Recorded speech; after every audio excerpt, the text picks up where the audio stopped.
Is this better? Is this better? All my settings are different. All my settings are different because we set it up differently for the co-stream. Okay, sorry about that. How about now?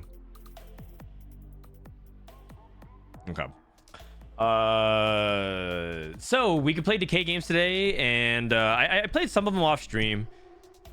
I don't know. I think with set 11 like basically around the corner, I'm like a little bit over set 10. I feel like I want to try the new stuff.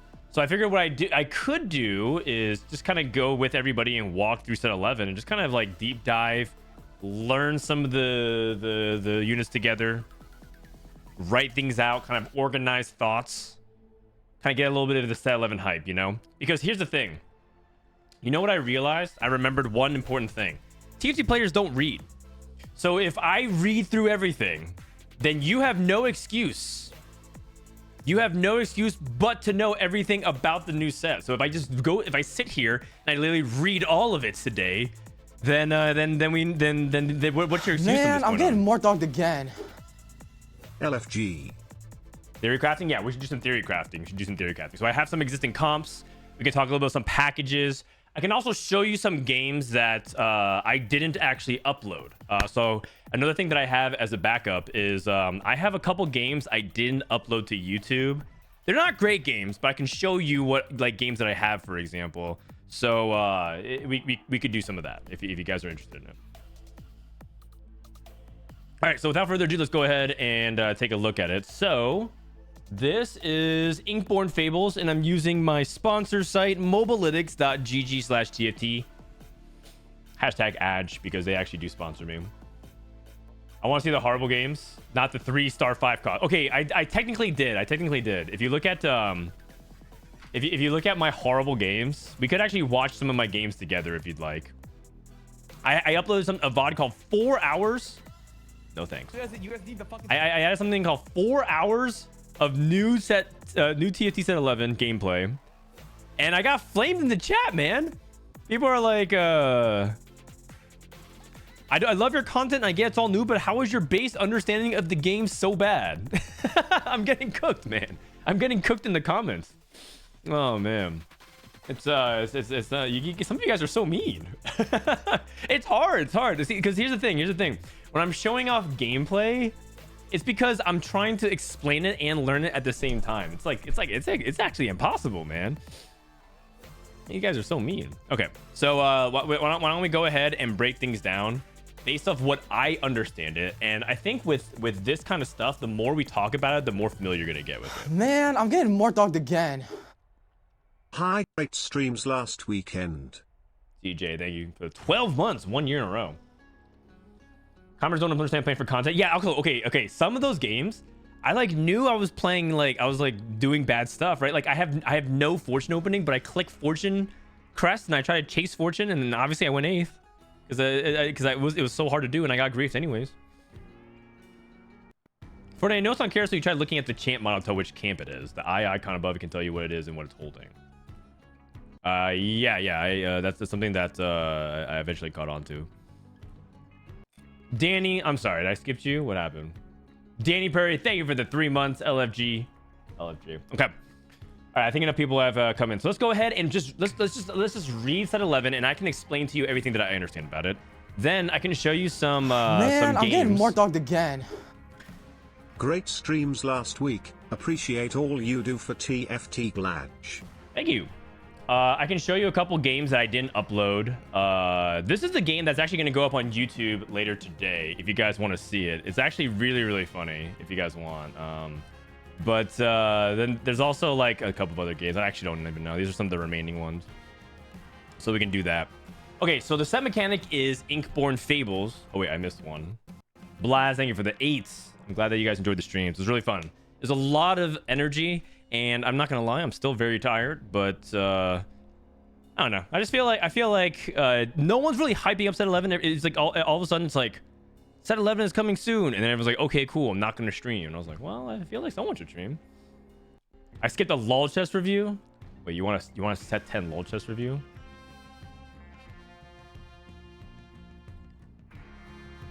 Okay. So the new mechanic is encounters, and so from my understanding of encounters is that you get a few during the game, and you might get something like on stage 2, on stage 3, stage 4. You can even get the very beginning of the game, and then a random event just happens. And so it's a mixture of any of these kinds of encounters that can happen. So one of the biggest ones that people are paying attention to is Kayn at stage 5-4. The game ends. I think I played a game of it. Let me see. I can show you all my gameplay, but I actually did have a game of this. Was it here? No. This one? Yes. Okay. Do you guys want to watch the Kayn in action? So literally, this is what happened. I got to the end.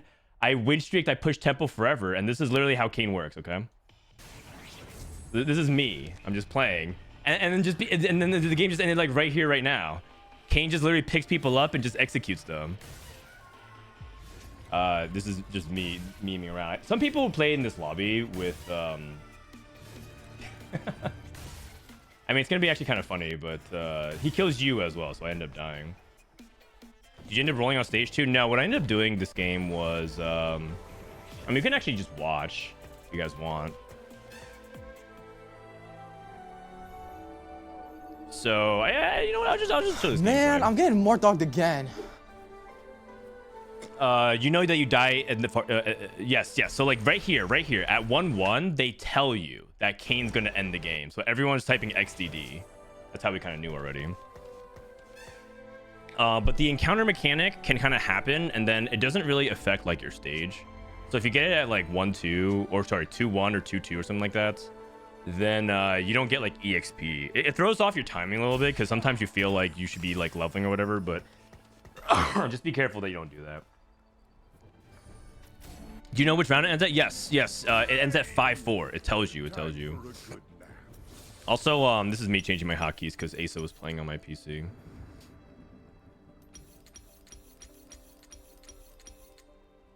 Does encounters replace player combats? No. That's the thing that I just literally specified. You get the same amount of player combats per stage, but you just get extra. This unit is Darius. This is Darius 2. He's a melee fighter. He does AoE magic damage, so you stack I think you stack him kind of like you stack Jax, kind of like a Spark BT Titans JG. I don't know if he's actually that good though. I tried playing like a tempo oriented line with duelists. Duelist is just like you attack, you get a bunch more attack speed, and as you cap out at a certain amount of attack speed buffs, and just kind of the way people usually have duelists. I don't think I found a really strong duelist line. Some people played vertical duelist, but they like super high rolled because they hit early Lee Sin too. Lee Sin's like their 4-cost duelist. Will competitive be fucked? I mean, if checkmate comes down to Kayn, okay, the thing is everyone knows it, and so it changes the way people play the game. I'm showing you a game that I played of Kayn that I don't know if I uploaded to YouTube yet.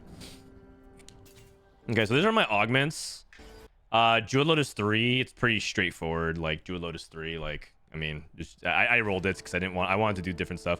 Heavenly Crown, if you don't know already, Heavenly is like the guild of the entire it's kind of like guild trait from set 7, where each different unit you add of a heavenly trait gives you a different unique bonus. So if you add Nico, I believe you get HP to your whole team, and the more heavenly units you get, the more bonus you get. So you get more HP for your whole team the more heavenly you stack.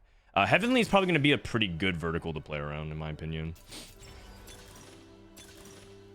And then so I got nothing new, so I clicked Build a Bud. I think this is actually super OP. You get a random 3-star 1-cost unit, and you get an entire item anvil. Like how OP is this? This is actually so nuts. So you basically just build around whatever you get, and you get so much tempo. And remember, this is the Kayn execution game, so preserving HP is like incredible, right? So basically I'm like, okay, well, I have to play this and try to tempo as hard as I can. And so for me, I just basically try to add Heavenly here because Malphite is a Heavenly Behemoth. Heavenly, I just explained. I think Malphite gives resistances with the Heavenly. And then Behemoth is on death, you give a defensive buff to an ally. So I decided to just play for tempo here. I think I go for Sunfire Spark. It's a 3-star Heavenly. Yeah, exactly. So, okay, but the thing is, it's not like the star level improves the heavenly buff, but it's nice because it gives me a lot of tempo. Man, I'm getting more dogged And now I again. have a bunch of resistances. So what am I doing? Oh, I'm hovering to look at what he does. Okay, for 8 seconds. So 8 seconds, he gets he basically becomes unkillable. The one thing I didn't realize was Malphite scales off of armor. Homu, thanks so much for the 4 months. Thanks for supporting the channel, everybody. What I didn't realize was he scales off of armor. So yeah, I should like that's something to think about. Like I don't know, like maybe you give him Bramble Vest or something. Isn't scales off MR though.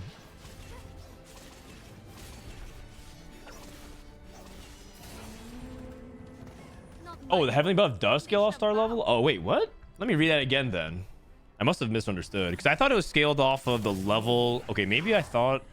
Let me actually read it. The heavenly.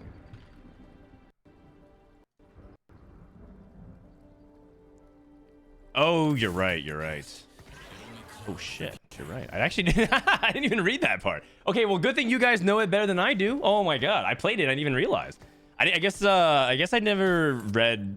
Okay, I messed up because I probably thought that it meant by pushing my levels, not like star level. All right. Well, thank you. You know what? You guys are reading it so that I don't have to. I should probably change the title. Okay. Well, in that case, I super high roll because I got a 3-star Malphite, 90% buff. Okay, so I got a Kha'Zix. I think I played this Umbral unit because I think I wanted damage, and I think early Yone has been actually kind of good in some of the scrims, but I couldn't tell because I couldn't tell if their boards were really, really good. You have to keep in mind that this is something that, like, as you're playing is it's actually so hard to play in these playtests because it feels like you have to make a decision, but you want to read everything, so you just say, like, half the time you're just like, fuck, I'm just gonna play something.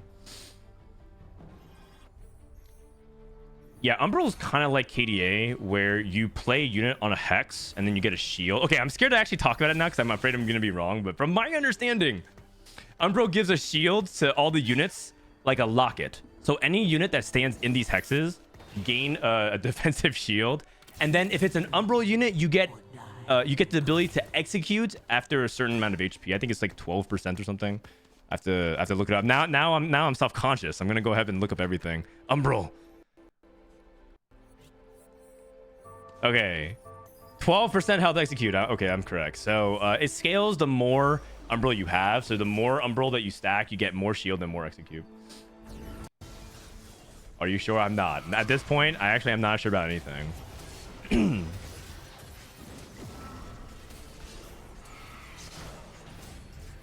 Okay, this is 2-3, and then you can see that, like, this encounter is going to be right during a player combat, so it's not going to replace it. It's going to be on top of it. So I make 10. I think my next unit is just a heavenly unit. Also, a behemoth is probably really good because I realized I wasn't playing behemoth for my Malphite. Could you explain how Exalted work? Yes, so Exalted is they randomly choose 5. Is it 5 or 6? They randomly choose a certain number of units per game. And the thing about it is that if you get Exalted in, at the end of each round, you get 2 EXP. So if you get early Exalted, and it's going to be like a bunch of 1s and 2 costs sometimes. Sometimes it's even all 1 cost. I think I played a game where it was like almost all 1 cost. You basically are able to get a bunch of free EXP, and it's kind of like getting a lot of gold early because the EXP helps you level up really quickly. If you ever get an early Exalted start, you are basically playing like a really strong fast 7 fast 8 strategy if you want to. And then the bonus damage is not even bad because it scales with your star level. So if you get to like level 8 and you play Exalted, you kind of get like a nice amount of bonus damage, like you're playing Jazz or something without HP. What page are you referring to? Oh, I'm looking at the team builder on tactics.tool. So like I'm going to this, I'm just looking at what 3 Heavenly does. And you see Heavenly Champions grant you a unique stat bonus increased by star level. So I'm just going on the team builder. Okay, so Yone is an AD champion, but I really want to play for Streak, so I'm just thinking about Gunblade here. This person's playing Hedge Fund. It's a prismatic lobby, so I'm heavily considering slamming for tempo if I need to, but I don't. Also, don't ask me about what Bis is, because I really don't know. I honestly just slammed a bunch of items. And so this is the encounter at 2-6. Nico summons. Oh, this freaking encounter is so crazy. You summon a random 3-star 1-cost spirit for 3 combats, and you can get something either godlike or something completely useless. Like sometimes people just get like a 3-star Ari and she's nothing, and then some people get like 3-star Malphite or something like that. So some of these encounters are crazy swingy. So I was really scared that I was gonna lose my streak here. But I get this 3-star Darius. It says it doesn't contribute traits, but it still benefits from traits. So I think this 3-star Darius doesn't give me Umbral. It would have been really nuts if it did. But he still benefits from being in the Umbral Hex. So he still gets like a 250 shield, I think. Yeah, like I think at this point, Ramblin was asking me to hover over. You see how he got the... Wait, does he get the shield? Yeah, he gets the shield here. Yeah. This feels tilt-inducing. It can be pretty tilt-inducing. I slam Gunmate because I'm not sure because he has 3-star Ari. This person also took Build-A-Bud. I think I'm playing in the EU lobby. Like I think this is like Lolana and a few other people who like challenger EU players. It was a surprising amount of like really sweaty challenger players playing in playtest. Usually you kind of get like a lot of like for fun people who just like, you know, like journalists or media outlets, like people who are just trying to like get data onto the sites. But there's a lot of challenger players sweating. Can 3 traits be exalted as well? You know what? That's a good question. I never like really looked at it and thought about it. But I do think I actually don't think you can because I've never seen like Riven, for example, be a 4 trait. So I guess I never like thought to think about it. Now that you mention it, I've never seen like Riven be Story Weaver, Altruist, Bruiser, and Exalted. Burdens of the past. I'm looking at Exalted and it shows only 1s and 2 costs. I think you can have him at 3 costs. I think you can have him at 3 costs as well. I'm like very confident that I've seen a 3 cost Exalted. But I'm not gonna lie, my confidence is shaken. I'm leveling here because I think it's a Kayn game, so I need to try and maintain tempo. And at this point, I'm trying to play for streak. Yorick is he's kind of like Garen when he casts. He's Garen from set 10. When he casts, he gets like HP, so you kind of want him to. You might want to stack him as like a drain tank. Not really a drain tank, but like a tank that continue to grow in HP. But he's not. But he doesn't really like get max HP. Swain, yeah, Swain's probably a better. Yeah, he's a better analog. He's a better example. He's a lot like Swain.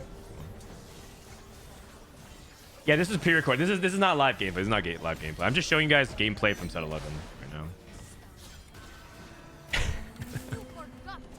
now. Okay, so these are my augments. Umbral crest is the crests are back. Headliner is gone, so now people are just looking at like what are the different crests you can get. I've played vertical Umbral once, but I never got to 9. I think 9 is really, really strong, but I've never gotten there. Because if you guys look at what 9 Umbral does, 9 Umbral does executed enemies have a 100% chance to drop loot. And so it starts snowballing a lot. Oh, wait. Tactics Tool says 8, but the game says 9 on Umbral. Okay. Thank you. So I actually don't really know if Umbral is 8 or 9. Maybe they changed it to 8. But one of these is wrong. The game client says 9, but they could literally have changed it to 8. I'm not entirely sure. Yeah, and the execute is really, really strong. So, oh, actually, whoa, they buffed it to 4. What? Hold on a second. They buffed it to 40? Nah, okay. This had to have been a nerf. This had to have been a nerf. They went to 8 down to 8 and then lowered the execute. All right, whatever. Did I take Umbral Crest? No, wait, don't take Umbral Crest, man. Just take like stationary support or something. Unfortunately, I didn't take Portable Forge because I was told that none of the new artifacts were on the playtests. There's gonna be new items on the Ornn artifact stuff that you can get. Let me see. I'm hard sweating because I'm against EU challenger players. I can't let them win because then they're just gonna type in NA Keck W, So I had to sweat versus EU. This item here is an Ink Shadow item. Ink Shadow items are kind of like Zaun. If you remember from was it set 9? With like Jinx and Silco and Echo and all them. And so you get like a special item, and you can if you take out Ink Warden, it pops off, and if you you can kind of move it around, but it's basically functionally like an item. Oh my god, Frodan's super sweaty. Robin said he didn't get any first in his playtest. I got a couple firsts, but I was surprised at how competitive these playtest sessions were for sure.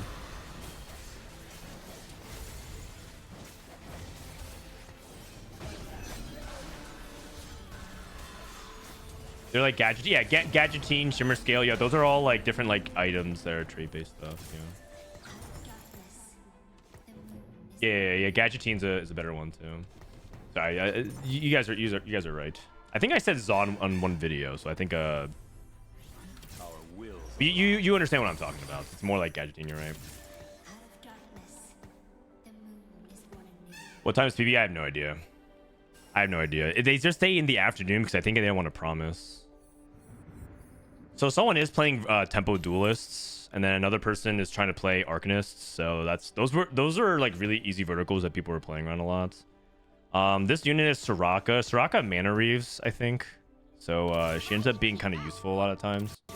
Let's see. What does she add as her trait? I think she adds AP, if I remember correctly.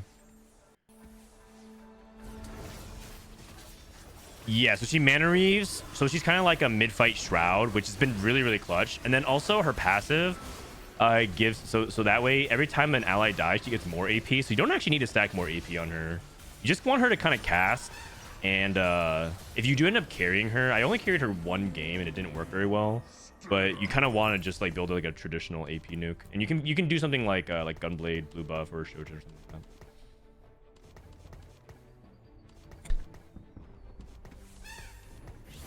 Did non-chosen bag changes feel right? You know, I'm not gonna lie, I actually didn't even really have time to think about it, because when you're playing these playtests, you're so overwhelmed with information that I wasn't even thinking about bag sizes. And every time I chased a 3-star, I hit. I can show you another game after this where I actually chased a 3-star 4 cost and I hit. So it didn't feel like that bad. I think I'm going just for like rod items because I know I'm playing AP because I have Spark. I have Spark, so I feel like I have to play like AP. I think the thing about it is I think I have to hold on to I think I have to hold on to this tier because I don't have a mana generation item. Okay, now I have Yone too, so I actually just level, right? Again, this is like Kayn is gonna end the game, so just like play tempo. I actually thought about rolling here because I have so many pairs. I have Kiana pair. Kiana's the Heavenly Duelist. She gives AD. I thought about if I want to play Alune. Alune is free shred, so she's like utility. There's a lot of utility shred in this set. Just so like you know, if you hear your streamer complain that they don't, oh my god, I'm such a sweat. If you hear your streamer complain that they don't have shred, there's like so many different things that they could do to add shred into the fight. What's my first augment? It's something called Build a Bud. You get a 3-star 1-cost unit, and my 3-star was Malphite. And then you get an item anvil, which is, I think, the most OP part about it.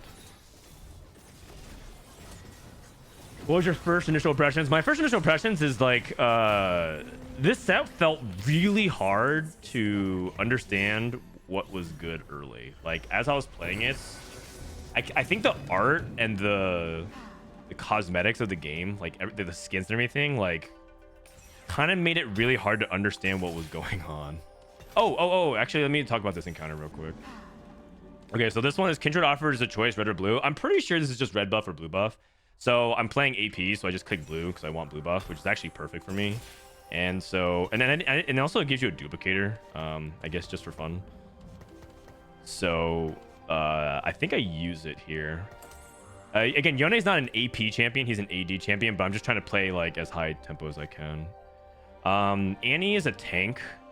Don't do the same thing I did.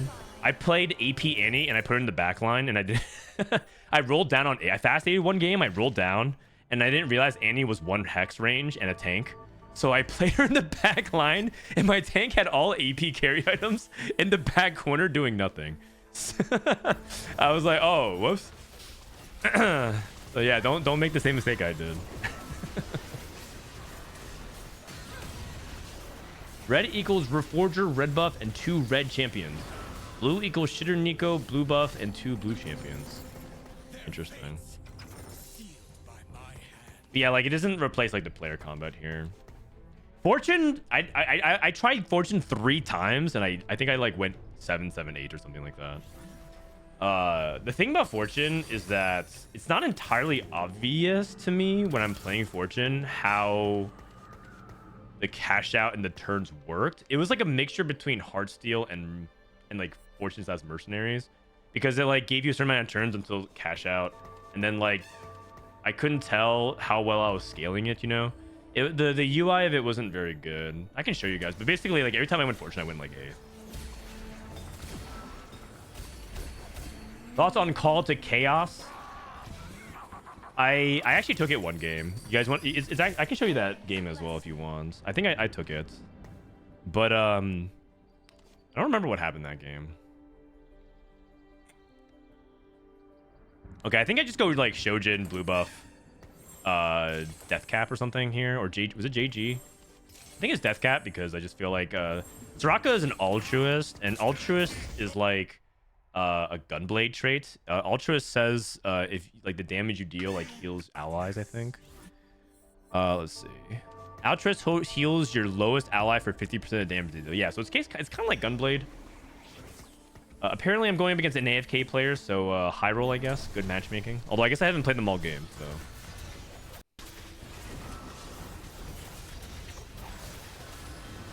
Would you be interested in seeing a spreadsheet of some theory crafted comps that we went through and made in a Discord group? It's most of the OC challenger groups, comps, and ideas. Yeah, sure. You can actually link it to me. Yeah, just link it here. Let me see. Permit DG Slayer 99. Okay, these are my augments. I will say that there's a lot of similar augments. So if you're like, if you want like all new augments, that's not really the case. But there are a lot of new augments, but a lot of them are still kind of the same. So like, as you guys know, you pretty much know exactly what these do. Gifts of the Fallen, same exact thing. None of these, I don't think any of these values changed. And again, I probably would have taken Capricious Forge if they actually put in the new artifacts. They didn't. I think I reroll all of these. Oh, do I take healing orbs?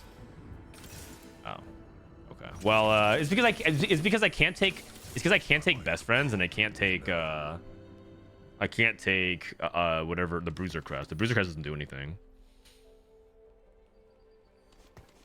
Veg. I mean, what do you mean? I literally I'm taking everything I possibly can. Like, the game didn't give me anything new. You can't blame me. You can't blame me. I actually took whatever I could. Okay, I'm sweating my Zephyr. I'm trying to chase the 3-star Ari. I see another person playing Soraka carry. And I'm level 8, but I'm not rolling. I think I can try to fast 9 from here. My board is like pretty much well upgraded, and I have a good mixture of balance of units. Like Heavenly kind of makes sense. All the units that are in like are doing fine. I have like 2-star Yone, 2-star Soraka. Oh wait. I lose this fight. I Zephyr just Soraka and I lost. Oh, that's embarrassing. Oh, my comp probably sucks. Lilia is the 4-cost. She's like a 4-cost AP carry. Like she kind of casts and she spams like this projectile that keeps doing a lot of damage. So Lilia is an actual carry this set, which is kind of cool. Usually Lilia is not a carry. She's like a frontliner or a utility champion. We could finally see carry Lilia. She's also not really... Her traits are not that important to activate, I think, from what I've seen. Because Mythic gives like a little bit of combat stat boost, which is nice. And then Invokers give you mana. But if you like put blue buff on her, you kind of don't really need the Invoker. Because I think she's low mana cost. How much is it? I think it's like 30. Oh, it's 50, but still, you get what I mean. It's like low mana cost, so you're trying to. 30, I think, is Syndra, but Lilia, you don't really need the Invoker as much, I think. Right, she's also the carry if you play invokers, but I never got an invoker game.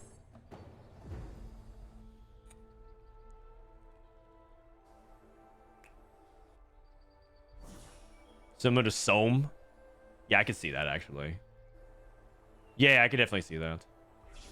Is level 9 or level 10 the cap? It's level 10. It's the same thing. They kept the same odds and the same levels. So one thing that was kind of interesting was I think level 7 still feels really, really bad for 4 costs. So you're never ever really rolling for 4 costs on 7. You have to roll for 4 costs at 8.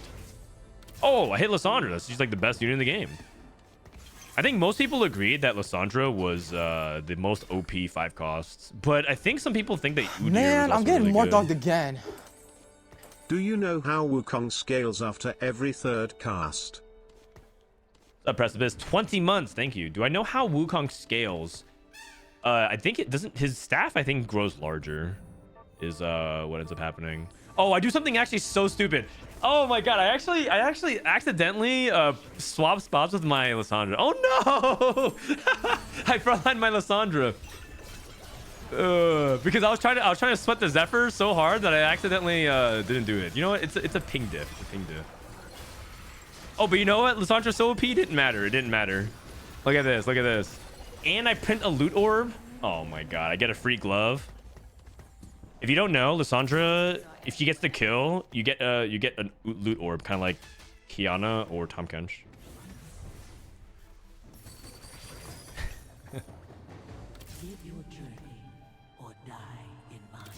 Yeah, never punished. Galio is a 4 cost like tank.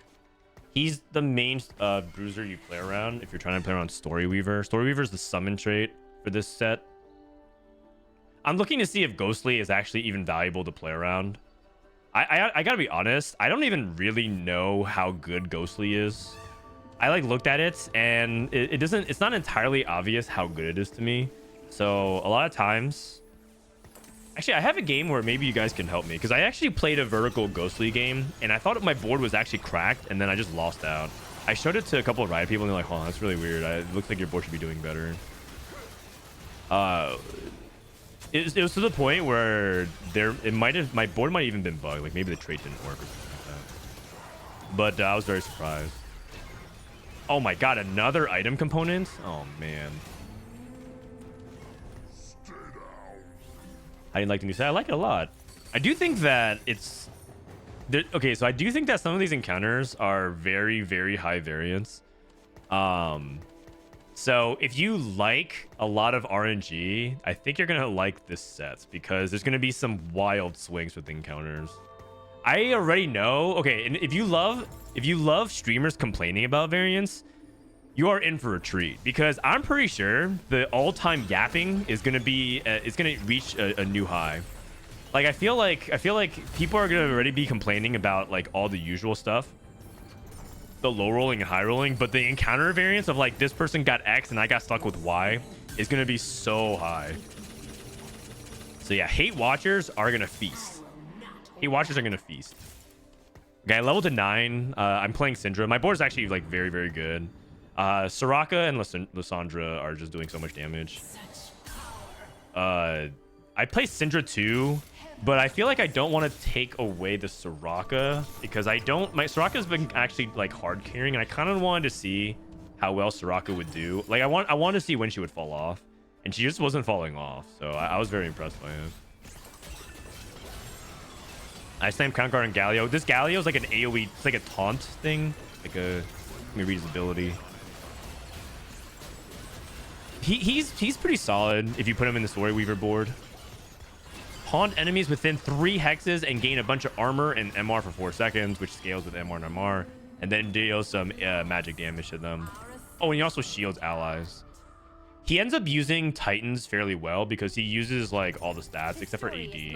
But like you can also put HP on him. Basically, Galio kind of uses like all kinds of stats. He scales with AD, with AP, magic resistance, armor, and HP with his ability. It's pretty good. You could probably just give him Thieves Gloves, honestly. If you don't have like tank items, if he's like a secondary off tank. Why did Gala get declaw? Oh, that's a good question. So Ornn's ability is that he forges an item and it goes onto a champion and it's tailored. It's tailored. It's like binary airdrop. So you get a random Ornn item, but the Ornn item is a regular item. You should just watch basically if oh no, my Ornn's gonna die. Okay, but this Ornn is about to cast. And so he gives an item to the Galio and the Galio gets a Sunfire. So if you stack Ornn and he gets to cast multiple times, you're gonna get a bunch of free items. Oh, he's gonna cast again? Oh, he cast again. Oh, sick. Oh wait, he didn't finish. He has to. I think he has to finish his animation.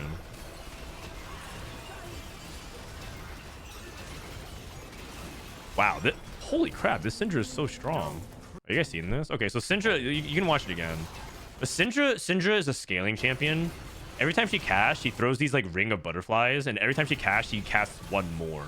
So the more she casts, the more she's gonna summon butterflies. You see these like ring, it's just getting like more and more butterflies. She's scaling at the course of the fight. Damn. Pretty cool, right? Pretty cool. Bad chesting. What's the unit you had the most fun with so far? I mean, Lissandra, but that's because Lissandra is like super overtuned. I hit. Oh, okay, GG. I won the game. I hit Lissandra too. Like, there's actually no counter to this unless your whole team just magically has Quicksilver, because her stun is 3 seconds. Do you guys understand how long 3 seconds is? That's so. You just can't actually play the game anymore when she actually stuns the unit. They actually just can't do anything. And then she also does AoE damage, and if she kills, she also gives you a loot orb. I mean, they're nerfing her. I think they already said that she's too strong, so they're gonna nerf her. But like, she was so broken during playtest.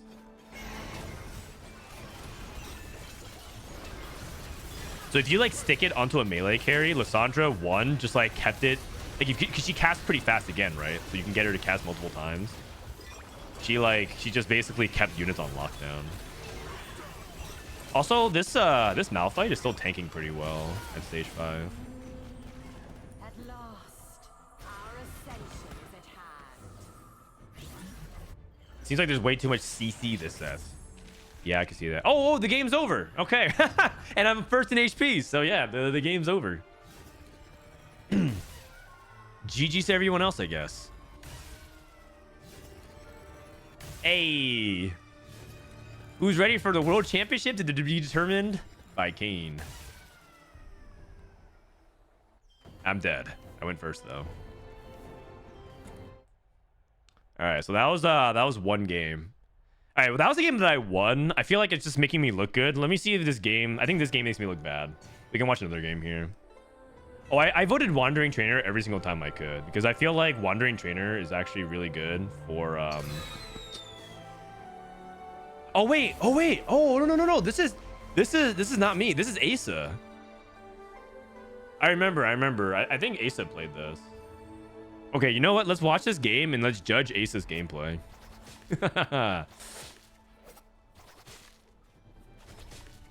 Account sharing? I mean, it wasn't really sharing. It was more like I went to bed after Worlds and then he decided to keep I playing. am that good. All your games look bad. Don't worry. I went first. What else do you want from me? Okay, so for people who don't know, this is the new summon trait called Story Weaver. The Story Weaver is this scroll, and the lore, the flavor of Story Weaver is you build your own story by picking the chapters. So 3 Story Weaver, you pick one of the options. Then 5, you pick another option. Then 7, you pick another option, and so on and so forth. Until you build your own Kale of like what you want her to do. So Talisman of Speed gives adjacent allies attack speed, kind of like a Zeke's or an old Zeke's. Talisman of Might gives AP, and Talisman of AIDS is Shred. Like you get 20% armor and magic resistant Shred.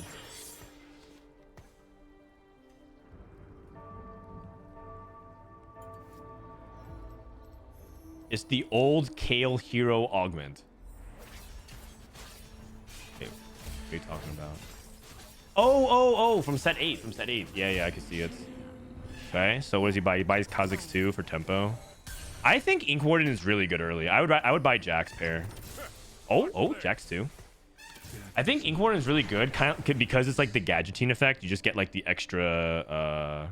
You get like the extra item. It's really good. Okay, so we got Exalted in. Exalted is bonus damage, so he just gets 8 bonus damage, which is not bad. But here's the OP thing: after combat, store 2 EXP into a Soul Core, and you sell the core to gain the EXP. This is kind of like Meeps from set 3, where like Bard put Meeps into a slot on the bench. It's almost exactly like that. So you can just sell it. And if you get Exalted at 1-4, what you can do is not level at 2-1 and then basically get to level 4 easily on 2-2 and then curve out while making a bunch of econ and then just like start off with like an amazing amount of economy if you need to like play for like a level 6 or level 7 roll down. Wait, he rolls? What the? Wait, Asa, you rolled on stage 1? What the heck? For what? I've never... What? What are we rolling for? Oh, man. What the heck? Oh. Okay. Oh, branching out. I mean, stationary support is probably the best pick, but yeah. Okay, this guy's a sweat. Okay, so we're playing 3 story with 3 exalted. In Ace's defense, this was like his second game playing the set. So you guys, you don't flame him too hard. Don't flame him too hard. Don't flame him too hard. Because because he was traveling to come cast Worlds, so like he didn't actually get a chance to play test. So this is his second game. How does Kobuko work? So Kobuko is a 1 cost that scales. He gets permanent HP based off the interest that you have. So if you pick like Hedge Fund or Rich Get Richer and you have Kobuko early, he scales and keeps getting HP. So you can get infinite HP Kobuko. The one thing I will say is that Kobuko I think kind of sucks, like in terms of combat. It doesn't feel like he does much. I've seen people get like 3-star Kobuko early and like lose. So he's not very consistent.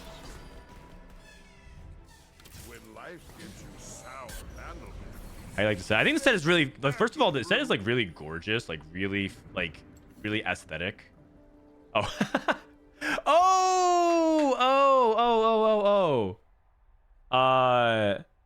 I see. I understand. Okay, Asa is playing with the wrong hotkeys, and so he rolled because he has different hotkey. I see. He didn't mean to actually. He was trying to scout. He was trying to scout, so he rolled. Wait, I didn't put 2 and 2 together. Oh, I see. Oh man, that's actually too funny. He must be so mad. He must be so mad. Man, I'm getting more dogged again. Okay, all of a sudden, I understand why he rolled. Oh man. If you want footage, I can. Yeah, Disco. You can send me some games too if you want. I'm down to watch some more games because I only have the games that I recorded, and yeah, feel free. You can just DM it to me on Discord if you have it. I think Sword Weaver is just good because summon traits are good. You can see that he's selling the core every single turn, and now he leveled to 5. So like Exalted helps you power level. It's too bad Bebe quit TFT because I think Exalted is like really good for just power leveling and like playing high tempo. And yeah, like I think this is like a really good trait for him. But yeah, I think Kale has been really good, or Story Weaver's been good because you just get an extra units and she just does extra damage. So you just fight like 4v3, 5v4 very often. This is on PB? No, these are just recorded games. They're just recorded games.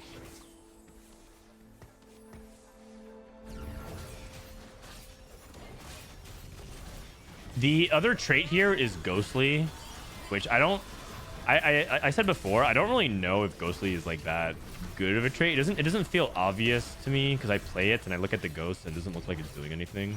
It's supposed to like heal. It's supposed to like summon ghosts that like nibble at the enemy and then heal you, but I don't really get it. I think Tristana is actually really, really fun. So Tristana is like her ultimate where she jumps in, she does damage, she does like AoE damage, and then she jumps out to auto again. And she like hops all over the place. So if you like to reroll Tristana, she's a 3-cost fortune unit, a fortune duelist. She's really, really fun. But I think in my YouTube VOD I uploaded today, I played a Tristana game and I rolled for like Tristana 3 and nothing happened. Like I think she needs to get buffed. But maybe they don't buff her because then fortune would be too good. Kind of like you don't want like Yone or Ezreal to be too good for Heartsteel. Maybe they don't want Tristana to be too good. But she's a really fun champion, so I kind of wish that like she is good, you know? Can you play Tristana as an item holder? You could, but like I said before, Tristana's been kind of underwhelming from when I played her. I think I probably didn't itemize her correctly. She's a duelist, but I don't know if you want to play her as like an AoE nuker and you want her to cast a lot. It could entirely be the case where you don't actually want Tristana to auto attack nearly as much as you want her to cast and like dive in and do a bunch of damage. So it could be that I itemized wrong. I don't know. This world needs hope. Have you read Set on stream? I have not read it yet. But I could if you want. Okay, Set. At the start of combat, squat adjacent units in the same row. It's a really funny animation because he just squats any champion. And then permanently gain 1 AD for each 1000 HP squatted. Slam the current target forward, stunning them and dealing physical damage. And then deal damage as target's maximum HP as physical damage to enemies within 2.5x's. So his actual cast is the body slam from set 4 from the chosen set.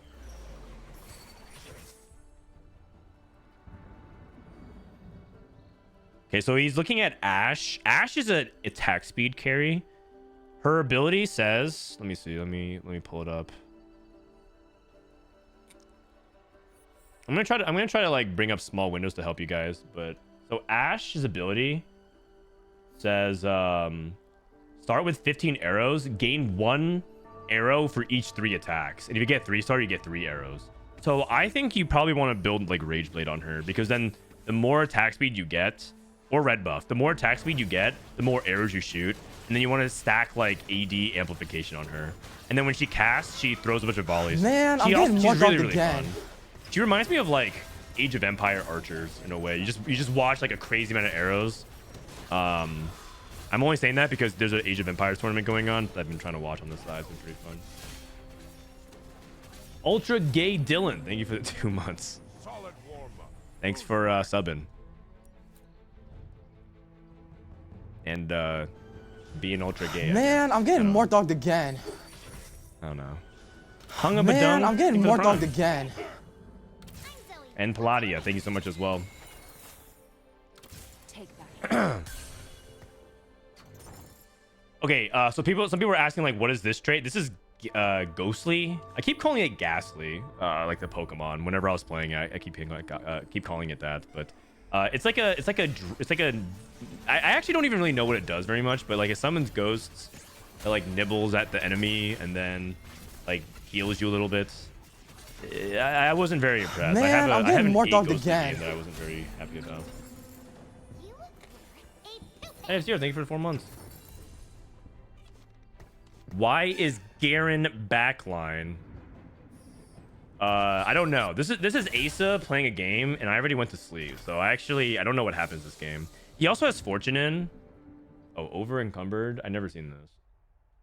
The next stage, you only get 3 bench slots. After get 3 item components. Oh, wait, that sounds really good. Oh, wait, no, I've played this before. Wait, no, this is really, really good.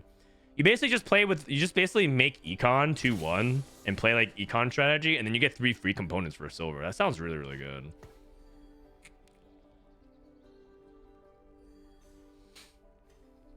Can you explain Fortune? Yeah, so Fortune is the new Lost Streak trait. So Fortune says that you roll a die, and in that many turns, you cash out.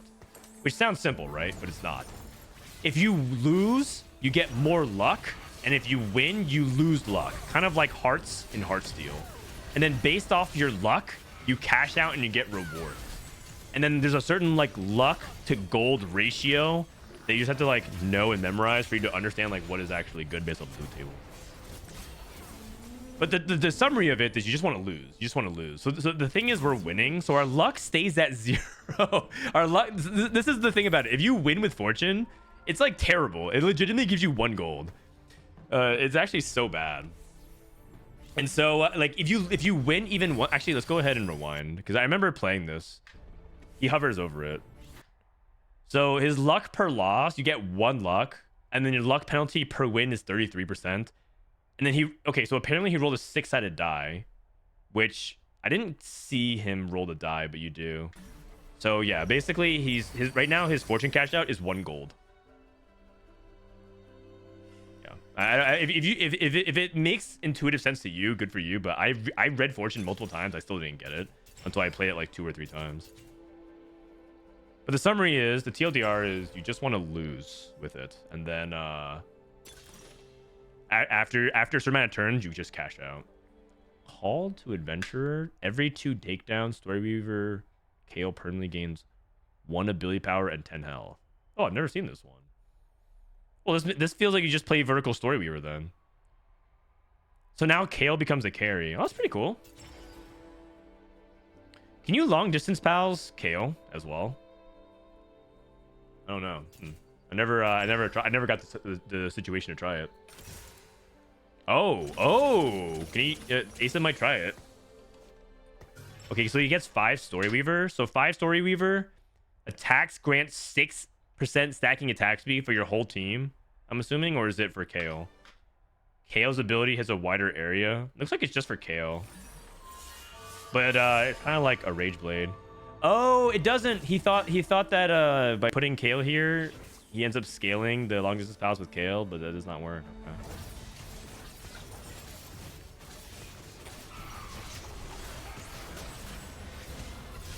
I wanted to play Storyweaver, but I didn't get many chances to. In the 10 games I played, I tried to play like a different trade every game. I never really got to Vertical Storyweaver, I think. Or if I did, I think I went 8th. So I don't feel like I got a good sense of what happened. Can you change Storyweaver? No, that was the thing that I realized. You can't like change Storyweaver once you commit to it. So his luck per loss is 1, and he's still at 0. Man, so he's playing I'm getting fortune. mortdogged again. He's playing fortune, and in 6 turns he gets 1 gold. So fortune is just like so useless and bad if you win. Mid Sig Tet. Thank you for the promo. You can't change a story. Yeah, that's I found out the hard way. Because I thought it was like Sona or Aphelios or something like that from previous sets where you can choose like a mode. That's not the case.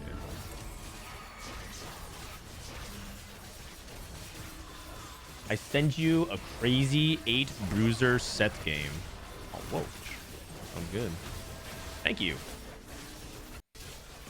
People don't know Disco is Soju's clip editor, I think, right? So this guy knows how to meme. Man, I'm getting mortdogged again. Set 11 seems pretty cool. Zodiacs. Thank you for 6. Yeah, I think set 11 actually looks really pretty, and also if you love Man, like I'm getting mortdogged again. high amount of variance and spikes, it's gonna be really crazy. Yes, you're treating for the prime as well.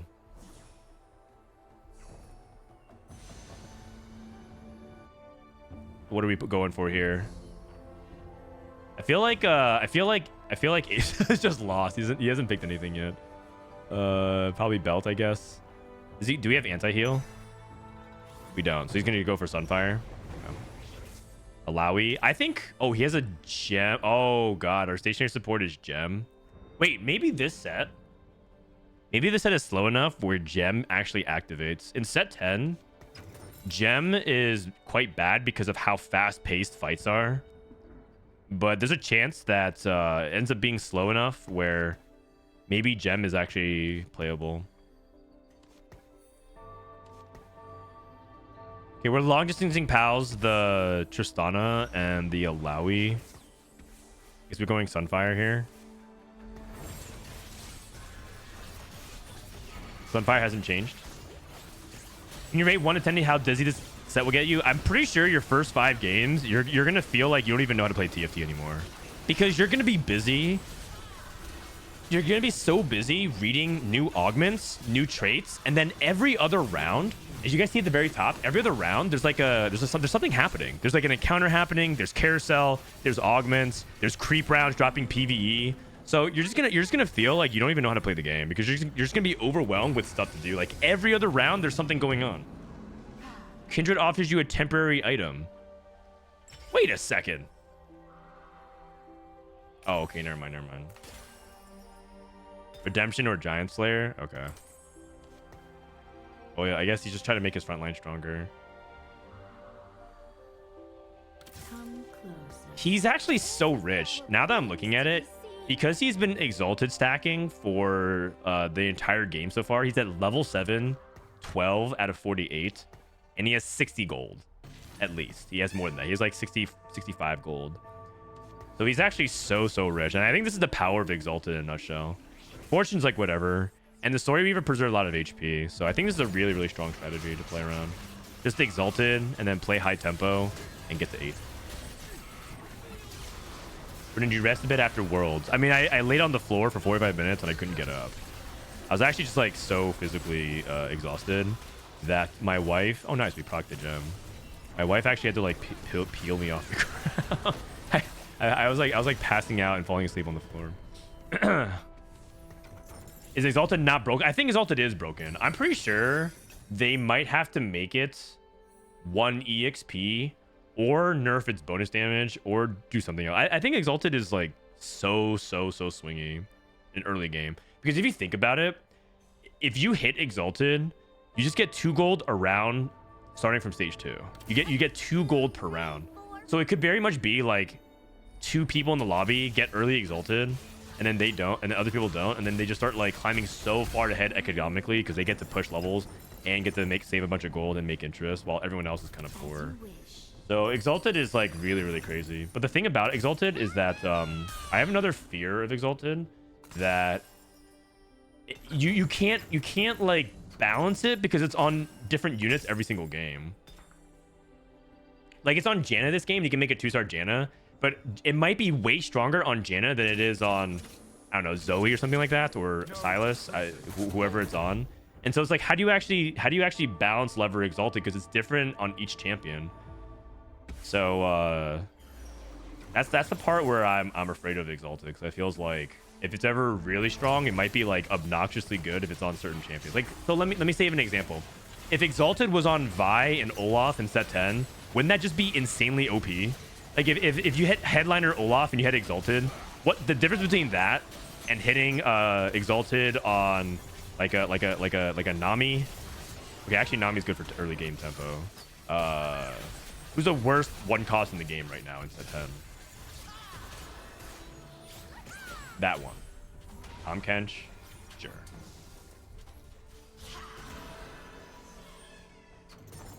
Tarek? What? No. Disco is actually good early. Disco is bad in stage 4 and 5, but stage 2 and 3, Disco is still good right now.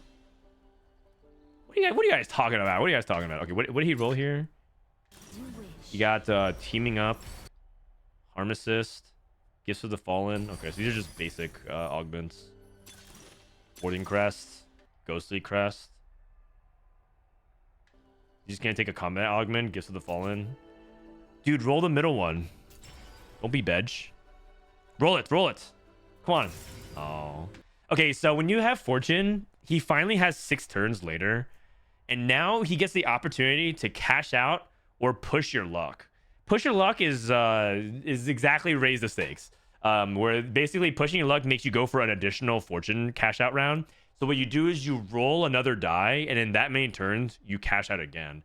And it could literally be just 1. So it means next turn, you get this exact thing. Or if you get 6, you have to wait 6 more turns. His luck factor is currently at 5, which I still don't know what that means, because 5... Oh, it's just 5 gold, I guess. Okay, so the estimated value that if he cashed out right now is 5 gold. And he lost 1 time or 2 times? But right now, if he loses again, he gets 7 luck. Which, I don't know if that means gold or anything like that. This is the part of Fortune that, like, wasn't very clear to me when I played it. Like, it was still very opaque to me. Yes! Yes! Yes! So he rolls a die. Okay, in one turn, he's gonna get the same menu. Okay. So he pushes his luck.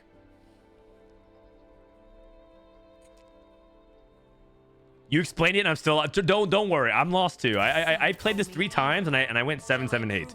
I wasn't anywhere close to actually playing this correctly. Basically, you never play that when you are winning. Yes, yes. You basically don't play it if you think you're going to win at all. If you think you're going to lose, you should push your luck. If you think you're going to win, you take such a heavy penalty. My luck was one time at like 19 or something like that, and I won once, and then it ruined like everything. My cash out was not very good, felt like. Oh. Oh, wait. Wait a second. Wait a second. No, he wins. He just griefed himself. He pushed his luck and he won. Oh, no. Oh, God. All right, so now same thing. Now same thing. So if he chooses to push his luck again, he rolls another die, and that many turns, it's another cash out. So, but if he cashes out now, he gets 5 gold. Which is the same as 3, right? Like, remember it said his luck was like over 5 or whatever. So he still gets 5 gold estimated. This is the part where I don't really understand. Okay, so he cashes out. And then also, this is the encounter. Lissandra offers to sell you items. So you can spend, if you lose 25 gold, you get an Orn item. If you lose 12 gold, you get a component anvil, and you can also do nothing. So basically, don't be fucking broke. This is a life lesson as well as a TFT lesson. Just don't be broke, because this encounter will sometimes you get nothing.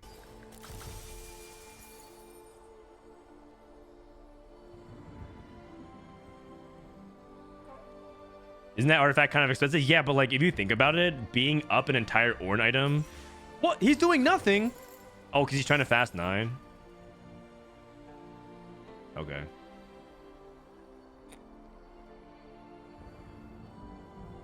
This guy is so greedy, man. He doesn't want to spend his money. Okay, Kayn is a 4-cost AD champion. He's very similar to how he is in set 10 right now, in terms that he's just like a spinny AoE champion, except he's not AP, he's AD. And also he can multiple cast again like usual. I feel like Kayn wasn't that interesting when I played him. I felt like, oh, this feels like set 10 Kayn, but like a 4-cost AD version of it. But maybe I'm misunderstanding it. Let me see. I played him exactly 1 game, and he was so disappointing to me. On first cast, transform, dealing physical damage to nearby enemies. When transformed, gain 30% critical strike and critically strike attacks enemies. No, critically attacks adjacent enemies. If the spin only hits 1 enemy, the damage is increased by 50%. Subsequent casts deal physical damage to units in a line throughout the target instead. Yeah. I'm not gonna lie. I think some of these abilities are so wordy that I feel like if they just told me Kayn spins and deals damage and sometimes crits, it would be better. I feel, maybe I have Hearthstone brain where I'm just like, maybe we can just write it in like a simplified version of it. But some of these are so some of these are so wordy.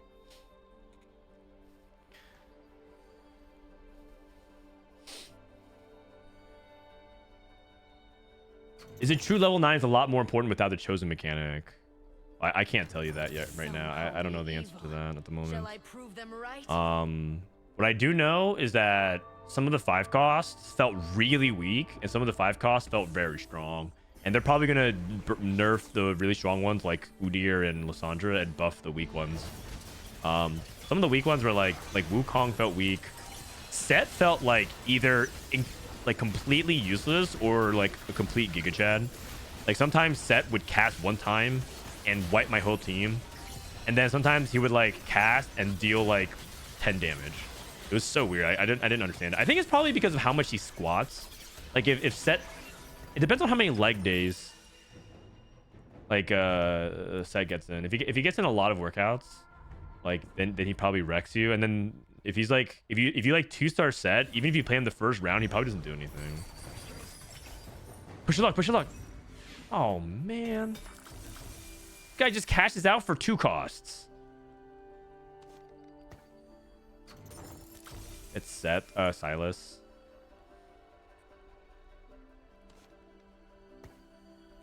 Did you know you've been a caster for a Hearthstone tournament game for me when I used to compete when I was 15?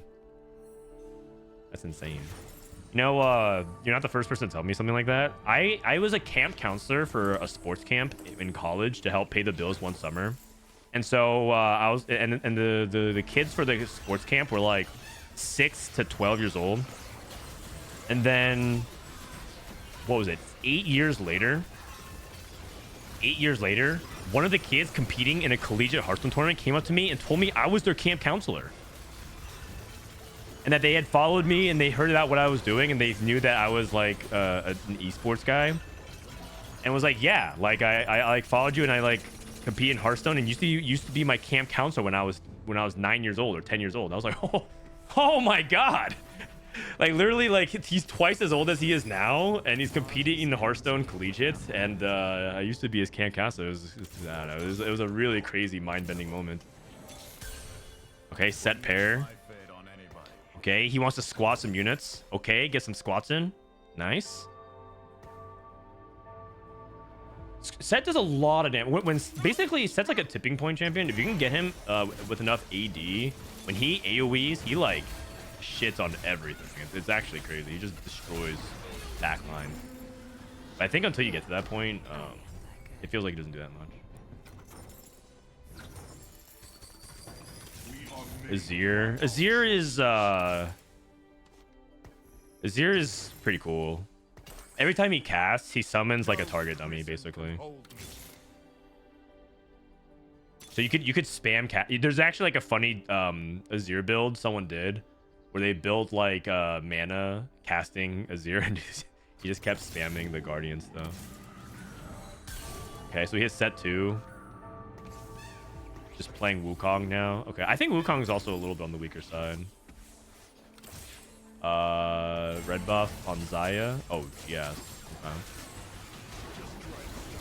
Xayah feels a lot similar to how she was in set 7, where she like attacks a lot and then like throws a bunch of feathers and then recalls them. Does she recall them? Yeah, she does. She does. But her dynamic with Rakan, if you put Xayah in the back line, she's like a ranged AD champion. If you put Rakan in the front, if you put her in the front, she transfers into Rakan, and Rakan has a different ability. Kind of like Gangplank from set 9.5, where like his trait, an aspect of the champion changes depending on if you frontline or backline him. But it's a lot more pronounced because it's a completely different ability. I channel the spirits I feel closest. Yeah, like Jace as well. Like Jace, same thing. Actually, yeah, you're right. You guys. Okay, so what happens is I try to make an analogy, and then you guys pick the better analogy every single time. I'm trying to draw an example, and then literally like I say something, and then you guys say the exact. You say like a better one almost immediately. I'm starting to think that I need to have some of you guys watch me play, so that way you can like help me explain this better.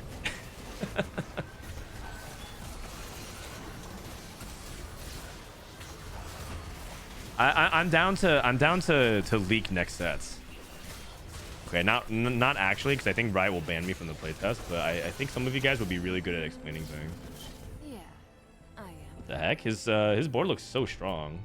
This is a Xayah 1 dealing 6,000 damage.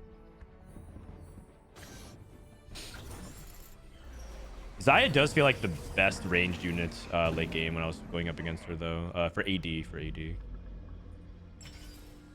Okay, so Udyr grants you 2 components based on the chosen spirit. So if you pick defense, you get like belt or vest or something like that. Attack gives you AD items, and magic gives you like tier rod. Into the dark. So you can still get encounters in stage 5. Gonna play Azir. This guy's just clicking all the 5 costs and then playing them. It's a smart strategy. Okay. That's a Nautilus 2. If you guys don't know what Hui does, he's a champion that duplicates based off the cost of it. So if it's a 1 cost unit, after 1 turn, he duplicates the 1 cost. So if you like play like a 4 cost, it takes 4 turns. Oh, lost long distance pass. Oh. So the 2 meant that he had 2 turns of like drawing that champion or whatever, because that's like the flavor of play.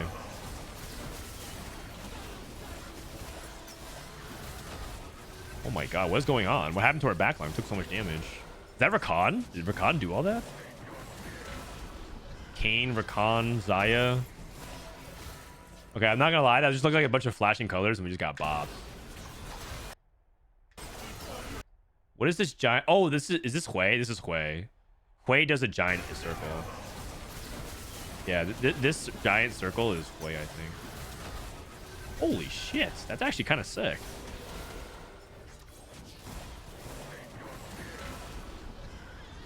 Whoa, that chest.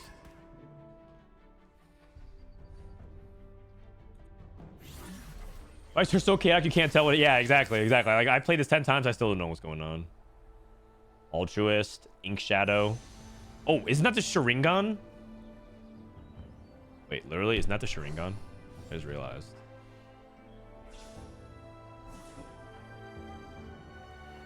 He needs to roll. I think he's... Is he poor? He's still stuck on 1-star Zaya. Are there any viable 1-cost rerolls? I rerolled a Kog'Maw. Man, I'm getting more dogged again. And it was doing pretty well. It might go on by... I think it might go up on YouTube. Man, like I'm getting more dogged again. Oh, wait, 2. Not bad.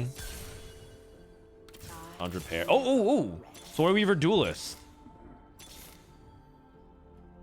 Oh, Hui 3. Hui 3. Frontlining the Hui. We're frontlining the Hui. Oh, God. Frontline Hui. All right. That's probably not what he wanted to do. Sandra got Zephyred. Hui is a ranged AP mage, so you don't really want him to be in the front line. Oh no, our gem died. In the bottom right. And then... Yeah, looks like we're dead. Dead. Okay, not bad. There's a 5th. Really chaotic level 9 for the most part. What does Azir do? When Azir casts, he summons a Guardian, which is basically like a target dummy, and then he does some damage. Basically. Fire a beam to the current target, dealing magic damage to enemies hit. Spawn a Guardian adjacent to the first enemy hit with a certain amount of HP. The Guardian does not move or attack. It's basically something a target dummy. So the more he casts, the more frontline you get. So Azir is basically a really powerful like frontline utility champion. And then he's also an invoker, so you can stack invokers. You can provide more frontline. Dude, look at this 2-star Aurelia. The knives going in and out. Okay, he's hovering over. Can't really see. Damn, that's pretty cool. Also, Aurelia only attacked 21 times. Is Rageblade good on her? It doesn't seem like she attacks very often. I'm guessing Aurelia wants flat AD and like maybe IE because it like goes through. There's so many instances of damage maybe, and her ability can crit. So I imagine it's like Infinity Edge and like Last Whisper.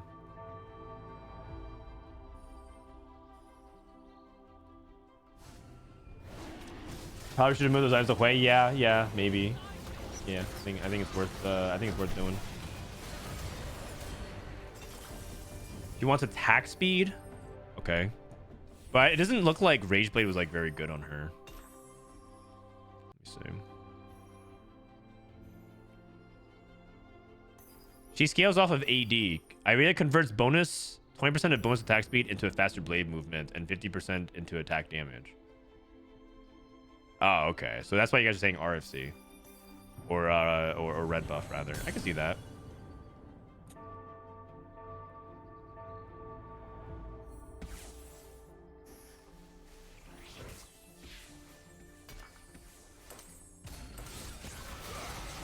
Okay, so we have Soraka 3, Zoe 3. Oh, that's a pretty cool board. 3-cost reroll. Oh, 1-star Lissandra. Wait, this board looks insane. 3-star Alawi is really, really good. I think Alawi is very similar to Echo and Nico. She's kind of like... I mean, Alawi is actually kind of similar to this set, where if she casts, she summons a tentacle. But what I mean by she's kind of like Echo and Nico in terms of like your 3-cost tank that you're going to try to rely on in AP comps. You want Alawi to be 3-star. Actually, it's probably more like a Mumu. There's like a Mumu, Nico, Echo. You want Alawi to be stacked, and you want Alawi to draw aggression. You want Alawi to be the tank, because Alawi is also an Arcanist. Kind of similar to how Echo's a Spellweaver. Have you seen any Volibear 3? I think I saw one Volibear 3, and he had like 3-star everything. He had like 3-star every duelist was like 3-starred, and Volibear was 3-starred. It was kind of crazy. But it lost to a legendary board, which is, I mean, I guess that's just what happens. When someone like 2-stars all the 5 costs and they're like level 10, that just like beats everything. The Volibear board lost to that.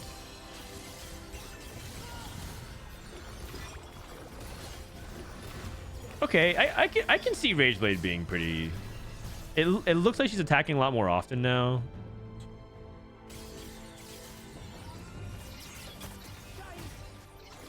It's just not really obvious. Oh, what's going on here? What? Alawi 3 wins that? Wait a second. We had Gifts of the Fallen plus Hodge. Oh, no. We had Gifts of the Fallen plus tons of stats. What? Oh my god. That's crazy. That's a 2-star 5 cost just lost to Alawi 3. Oh my gosh. Man, I'm getting more dogged again. Schley, thank you for the 2 months. First impressions. The first impressions, it's very swingy. Like the encounters are very high variance, which is actually really fun and also really good for content. I think this set is actually going to be a lot better for YouTube enthusiasts. People who love like the crazy swings of games. Also, if you love streamers yapping and complaining and whining about their luck, you're also in for a treat, because I think there's going to be a lot of whiners this set. So hate watchers are gonna feast.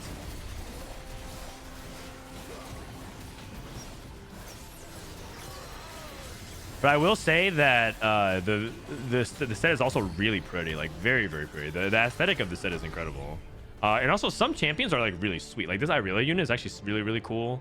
Set's super funny. Hui's design is actually very cool as well. I like Hui. This is Faded Emblem, I think. Yeah. Faded is... Oh my god. Okay, here it goes. Faded... I'm gonna try to make an analogy, and then chat's gonna figure out a better one. It's like it's kind of like the... If you played set 2, where you had like a little like the link between Karma. You had like a soul link. Faded is just guild. Wait, no, isn't Heavenly Guild? What are you guys talking about? Faded is, so basically you have to click and hover a unit over another champion to like link it together. It's actually kind of weird, because you can't tell until there's like an actual spirit beam like linking them together. If you see it, you'll know exactly what I'm talking about. It looks like it's connecting 2 units via some kind of like oxygen bridge or something like that. Like it's almost like they're doing hookah together. They're like passing a bong and they're doing hookah.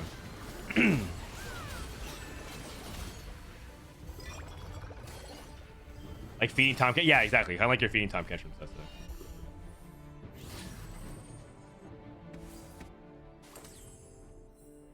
And it doesn't give AD. It gives like a bling bonus equivalent. You know how true damage, when you get a bling bonus on a unit, it gets like a certain buff? It's like that. Each fated unit has a different fated bonus. So true damage has different bling bonus for each true damage unit.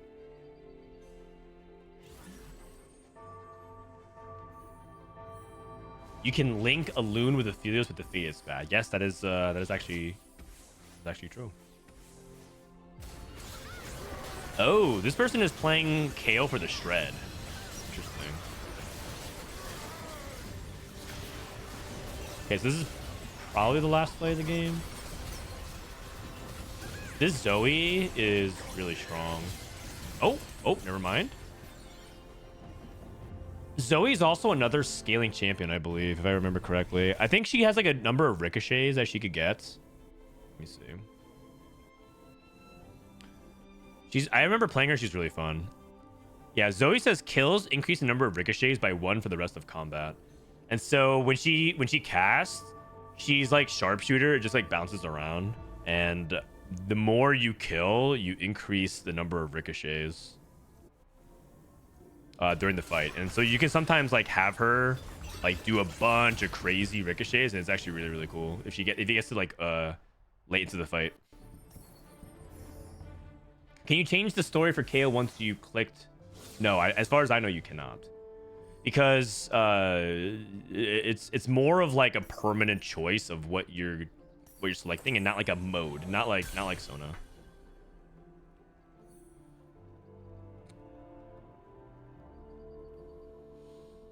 I'm excited to try Ghostly. I can show you a Ghostly game that I played, but it was not very good. I went vertical Ghostly in loot subscription. I mean, you could probably argue that that's expected because loot subscription has really high power level stuff, but yeah.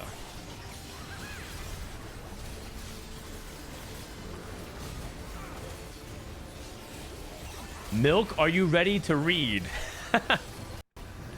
Milk doesn't actually ever read. He actually just looked at the stats. Milk says, why do you even bother needing to read what champions do when all you need to do is look at the stats? Because it's like, okay, I could either read what this champion does and think what goes well with their ability, or I could just read tactics.tools and it tells me to slam Morello. And he's like, yeah. All right, here's the next game. This is by Disco. He's playing Crab Rave. Okay, Crab Rave. Okay.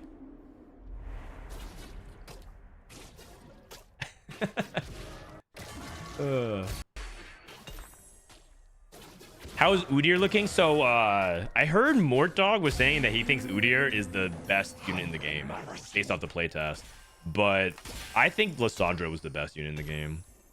Okay, we got Duplicator. Give me a sec, you guys. New day, new friends, same old. Let me add some production value. You guys ready for this? Not really. It's not that big of a deal. Okay. Pre-recorded set 11 playtest games. Portal Crab. Boom. All right. Hooray! Time for a good nap. That way people can stop asking if this is like live on PB. So there will be portals and encounters. Yes. Show you darkness. Never a dull moment. Okay, so starting off with Caitlyn. Caitlyn is very similar to how a lot of other classic one-cost Caitlyn's. She chooses the farthest target and shoots a bullet. It's her ace in the hole ultimate from League. Aatrox shreds. I think he's only single target shred though, so it's not super reliable. Like buy. Oh, we can make 20. I try not to start. Oh, Bar's one of my favorite 3-cost. Bar's one of my favorite 3-cost. He's actually super fun to play. Oh no, he sold it. Bar's one of my favorite 3-cost. He actually scales with AD and AP equally, so you can actually just build him with a bunch of different like I think his bis might be like Rageblade Titans or something like that. It's actually kind of crazy. Okay, so he's hovering over Kabuko. This is the new Yordle. And he scales off of how much interest gold you have. So it looks like you're trying to go for a Kabuko game. Kabuko is a new Yordle that's made up for TFT only. TFT exclusive IP. That's right. Riot Games is doubling down on TFT. Next time a League player says TFT Keck W, just type, yeah, well, at least you can't play Kabuko. That'll show them. Wait, what is this? Dragon Spirit. Gain a Dragon's Claw. Any champions that survive player combat with this item grant 1 gold. Okay, but isn't this like catch-22 because you have a D-Claw? So this champion will never survive anything. Also, this is a escort quest, but for Dragon's Claw. Interesting. It's a catch-22. Dragon Spirit. Yeah, they're baiting you. He's from Legends of Runeterra. Oh, I had no idea. Rest in peace, Legends of Runeterra. You know who I met? I met up with Renzer, who is an NA competitor. Oh, we're gonna bruiser our Caitlyn? Oh, because our front lines are bruisers already. I see. This guy's kind of woke. Bruiser Caitlyn? Gunblade? Wait, don't we want Crown Guard? Ah, whatever, it's fine. Oh, maybe he wants to build resistances on it. My thought is Crown Guard scales off of the number of HP that we have, and if we have more HP, then we get better Crown Guard value. Not yet finished. It's okay. I'm gonna let this guy cook. I'm playing towards Silas. Okay. I see.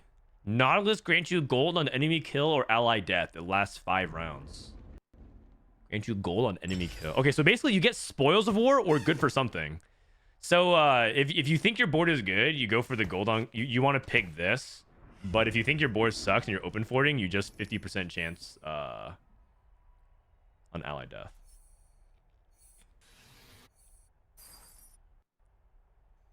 That item is broken on with Pandora's. But you want to go triple D-Claw? All right, let me stop you right here. If you go triple D-Claw with the dragons thing, you're just going 8th.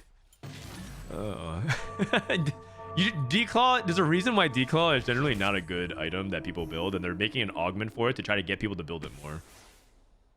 Oh, man.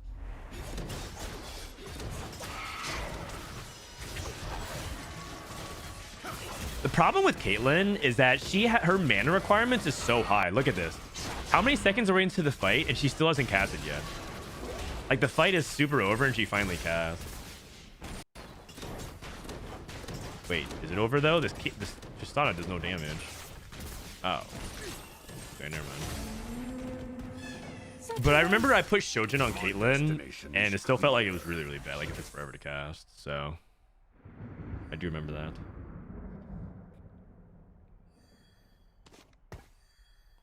Okay, so we're gonna go bruisers this game.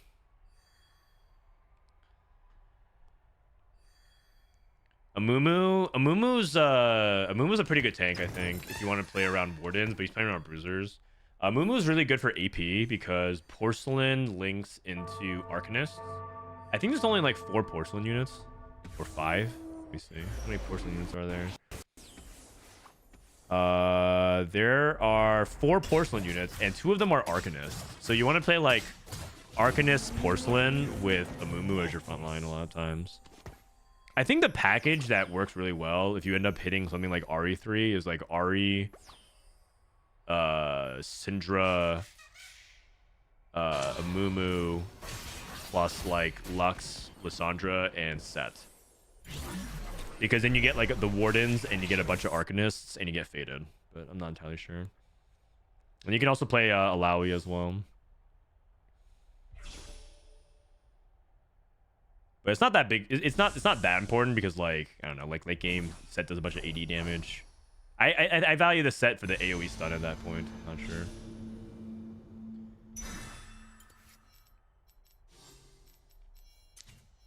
What changes are you think are needed to make D-Claw viable? Oh, I think D-Claw probably needs to affect more than just the tank, because the problem going up against a lot of AP is that AP tends to bypass the front line. Let's look at Aurelion Soul or Lux, for example, units that like beam across, Declaw doesn't stop them from killing your backline. And so Declaw is like good for the tank holding it. The Declaw doesn't really stop those AoE AP bursts from like killing your backline. And so you like lose all your damage, and then your tank's alive with Declaw, and then you just lose the fight. So historically, that's where Declaw has struggled because it doesn't actually win. There's a lot of AP comp. Man, I'm But it's getting more good dogged again. against single target AP that like focuses front to back, which is a little bit on the rare side. Battle still thinking for 6 months.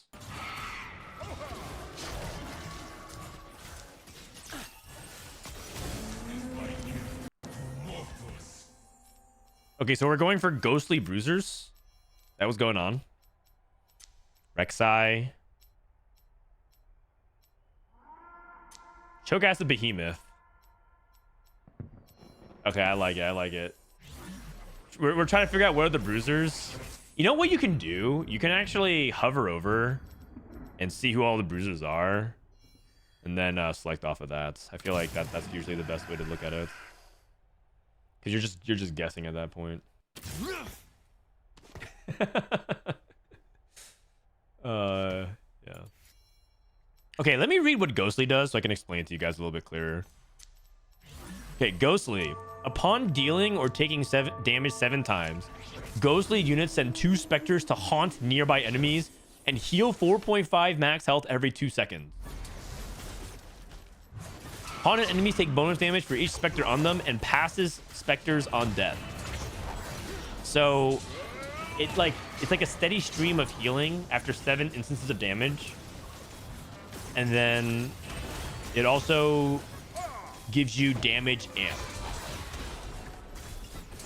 on whoever is on them. And then it passes on. It's like contagion. I see. It's like contagion. I see.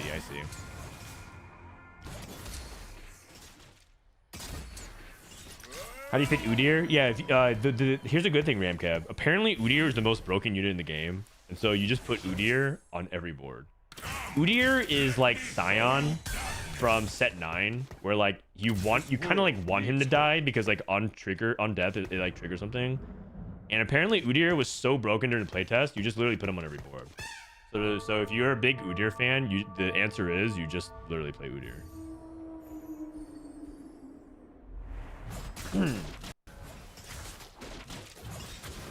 Yo, Frodan, I just got into your content recently. You seem like a chill, nice guy. Thank you. I was wondering, how come your hair isn't chill? No flame, it's still cool. I'm not going to dignify that with an answer. What's wrong with my hair? I think my hair is pretty cool. I get it. You don't have a lot of hair, so you're jealous. Every river ends. I'm putting because people my age who have been gaming this long, I get it. You're used to watching a lot of streamers that have no hair. It's kind of a weird anomaly. A gamer in his 30s that still has hair. But we do exist. Gamers like us do exist.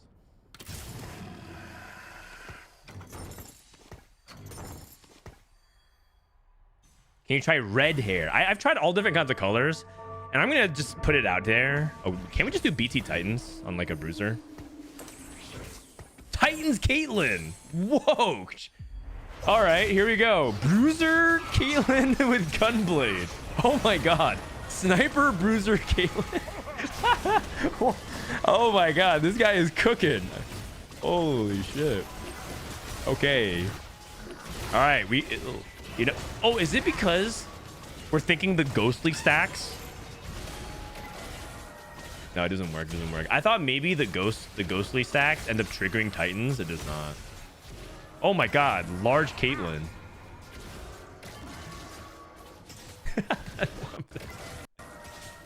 It just looks so funny because she's a sniper unit, so you want to put her in the back, and we're putting Titans on a backline unit. It's just not really a traditional combo you go for. Oh, branching out. I mean, we already commit to bruisers, but why not just get double bruisers? Oh, partial ascension could also work too, because you're playing like a bruiser based strategy, so you take like a long time. The fight just lasts for a long time. Okay, so we got Invoker in. Invoker gives mana every few seconds, just like it did in other sets. If you guys remember set 9, the Legend set. Umbral is KDA, but instead of getting straight up attack damage, ability power, and HP, you get a shield, and then Umbral units get execution bonus. So like if you deal damage to a unit, whatever the execution number is, you just execute it. Also really cool. I'm gonna close the door here.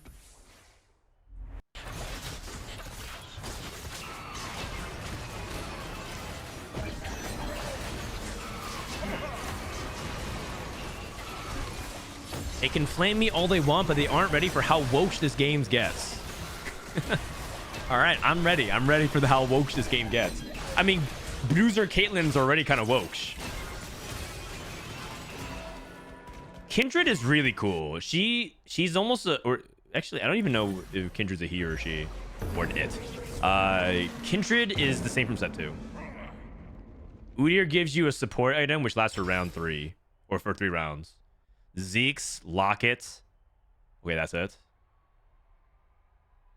Okay, well, is this kind of troll for Umbral? I guess you can just do Locket. We have no front line. Locket's really good for bruisers. It gives you resistances, and we have a lot of HP, so that's good. Kindred is a they. All right. Sure. It's the same from set 2. Oh, an Ornn. Wait, isn't Ornn actually kind of good for our board here? Oh, I guess you would want to. You don't want to replace a loon. I feel like Ornn is good because Ornn would give us a lot of items because the fights last long. He might be able to cast multiple times, and we might be able to get like a lot more item power. Every time Ornn casts, he forges a tailored item for a champion on your board. You know how like Binary Airdrop gives you like an item that's kind of good, or like Lucky Gloves gives you like a really good item for it. It's like that. Like something you just, if it's a frontline unit, it gives it a good item. I really like Ornn. It feels fun to play. And then he does a little bit of damage as well. All right, you know what? I'm not gonna lie. This Titans Caitlyn has done way better than I thought she would. I'll say it. She's done better than I thought she would.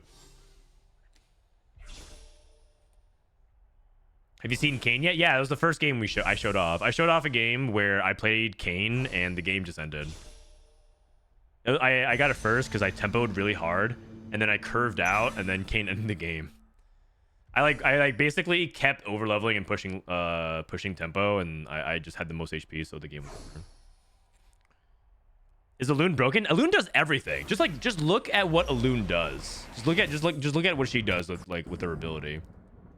Every flower blooms to be seen. A loon rains meteors in a row with the most total enemy health. Meteors deal damage, and then enemies hit are shredded, and then you also grant attack speed to all allies. So she gives attack speed buff, she shreds, and she does AoE damage. I'm getting more dogged again. And she has like is it triple traits or is it double traits? Oh, she's double traits. I thought for whatever reason she's triple traits. It might have been one game where I saw her exalted and I thought she was triple trait. Ashlaw, thank you for the 2 months. Welcome back. How well. What do you think of Kog'Maw? I actually played a reroll Kog'Maw game and it felt very cool. I think that was I think that's my next. Okay, so I farmed a lot of 3-star legendaries, but I don't want to just keep spamming that. So I think after my next one I upload, I think I'm gonna post a Kog'Maw game that I thought was pretty cool. I get outcapped by like 5-cost legendaries, but when Kog'Maw was working, it looked really sweet. I actually like Kog. It's pretty fun. The infinite range thing is pretty sick. He felt very strong. I guess my anticipation is Kog'Maw might be a good 1-cost reroll to just like play for top 4, kind of like Jinx. You just like you're not really expecting to win the game, but you just like reroll and you get like a free top 4 if you hit. You know what time PB is out? I do not. Riot has historically tried not to promise because they don't want people to, well, I mean, I was gonna say the terms, they don't want to be held accountable for what time they promise, but like it pretty much is. Like they don't want to say like 4 p.m. and then they're like 420 and they still haven't launched, and everyone's getting really mad. Also, I'm just gonna say it for anybody who has never played a PB cycle, log in early. If you think you log on and you get to play PB immediately, you're wrong. So you need to like log on before you go to work. If you're like, okay, I'm gonna get home at 6 p.m. or 1800, wherever you're from. That's right, an American that knows 24-hour format. Impressive, right? If it's like 18 and you're like, okay, I'm gonna just play a couple games with my mates, my lovely chaps, and you log on, that's your entire night. Your entire night is waiting to get in. Log on before you go to work.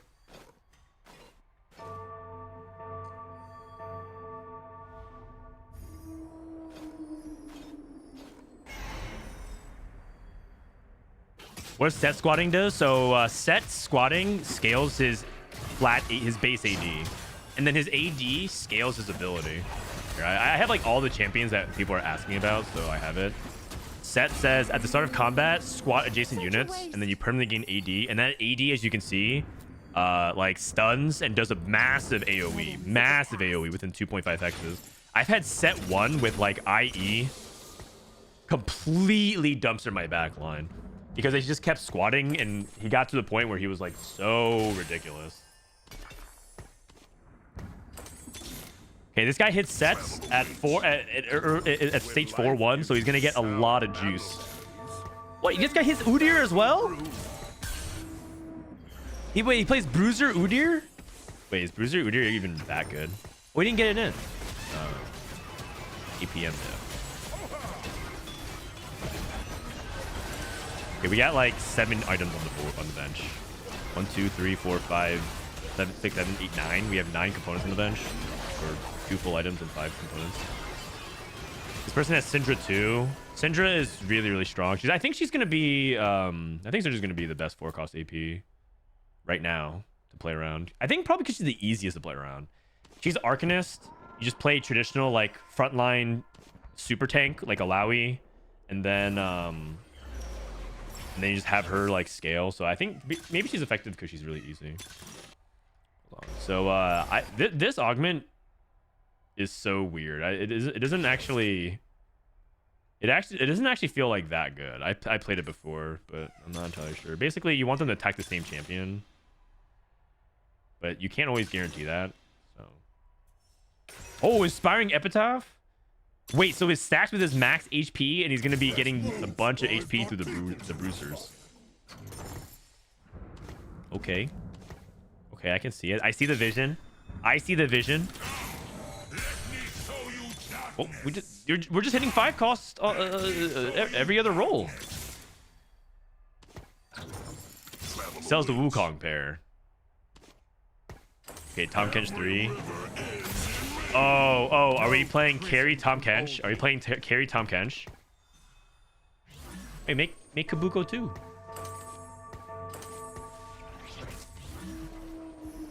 Oh, Age of Knights.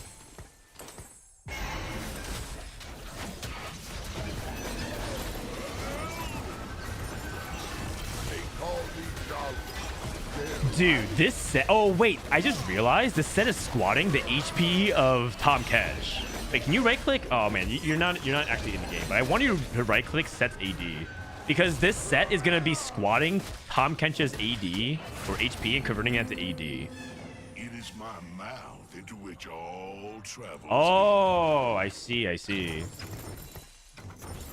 8 bruiser. No prison can hold me. Okay. Wait. Okay, dude, he's doing it so fast. Hold on. Prison can hold me. 5,280. So he gets 5 AD per squat on that. And then how much for the Silas? Probably a lot less.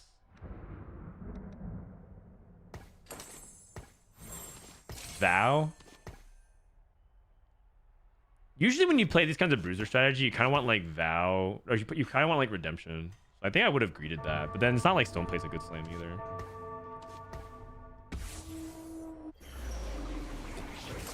Okay, and the set squat. He's at 122 AD. 135. Okay. Boom.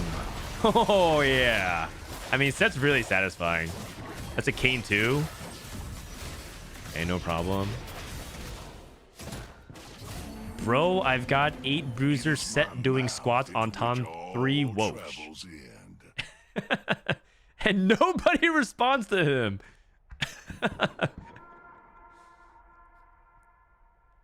Nephew's having the time of his life, and no one else is responding. Everyone just dono walls. All right. What do you want, like even shroud here? I can see even shroud. Silas is a melee carry, right? Silas jumps in and just does his like little chain swirl thing. Or going Spark? That does physical damage. Oh. Wait, it's because Silas does magic, right? Let me see. Dash around the target, slam, dealing magic damage and healing for health. Swipe after, dealing more magic damage. Yeah. Yeah, Silas is he's like a 4-cost AP melee carry. Set 11 is almost here. I need one more rank for my goal of set 10, and these games today are going horribly. I don't know what to do. Maybe the new patch. Maybe wait for the new patch. But I would also say that don't put too much pressure on yourselves. It's in the end. In the end, the TFT is a game that you should be having fun. If you're not having fun, like don't. It ends up like if you end up trying to make your enjoyment purely about the rank that you're able to achieve, sometimes TFT is like the worst game ever. You might actually end up climbing more if you can kind of like relax a little bit and make it less, like put less pressure on yourself.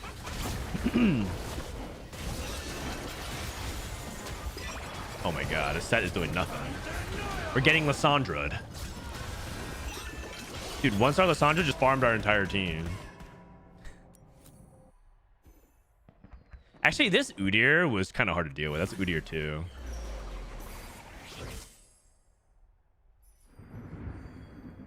Whose VOD is this? This is another playtester whose name is Disco. He wanted to show off this game because he said this game was really woke. I'm a little bit sad we never upgraded Kabuko 2. Also, does Kabuko have the most HP? But yeah, we want a Warden in for set, don't we? Also, don't we want the Fated bonus? His Fated bonus is he gets 15% Omnivamp. That's pretty good. But you need to link him with another Fated unit.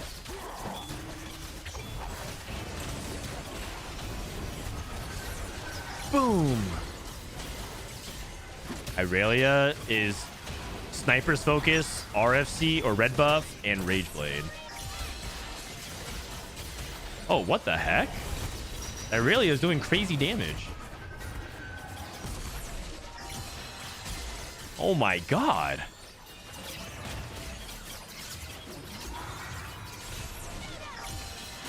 Oh, we almost won. We almost won. Okay, that Irelia looked really, really cool though.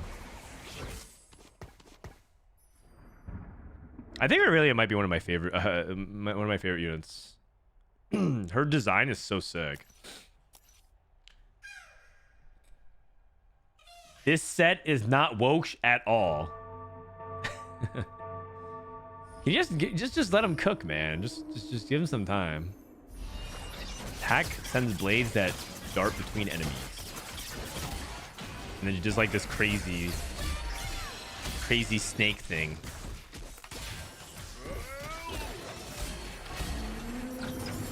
Who's that dude from Bleach that had that sword that moves like Irelia's thing? He was like the dude with, wasn't he like the dude with red hair who was kind of useless all the time? Renji, yeah. That dude. I mean, he purely existed to show you how strong the enemy was. Like if he ever beats anybody, you knew this villain was not serious. But like all he existed was to just power gate, like to power check the villain. because he can never beat anybody that was actually worth anything in the show. Oh shit! AP Tom. Okay. I see the vision now. I see the vision. We're actually carrying Tom Kench.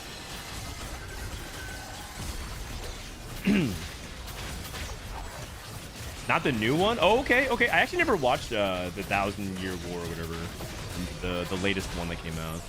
I've been meaning to get to it. Anyways, for people who don't know, his sword moves a lot like Irelia's attack. It's really, really cool.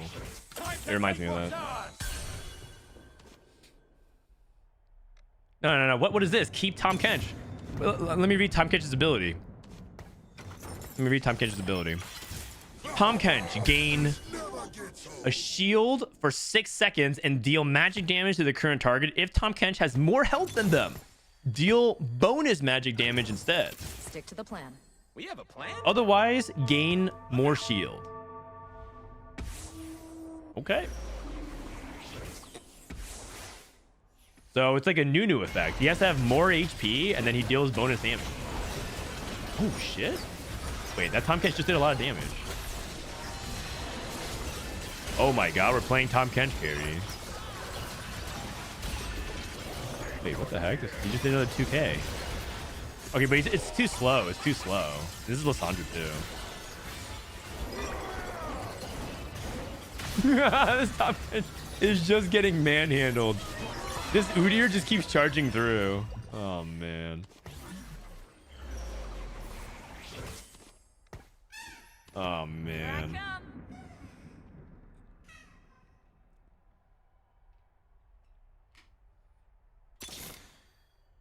Silas.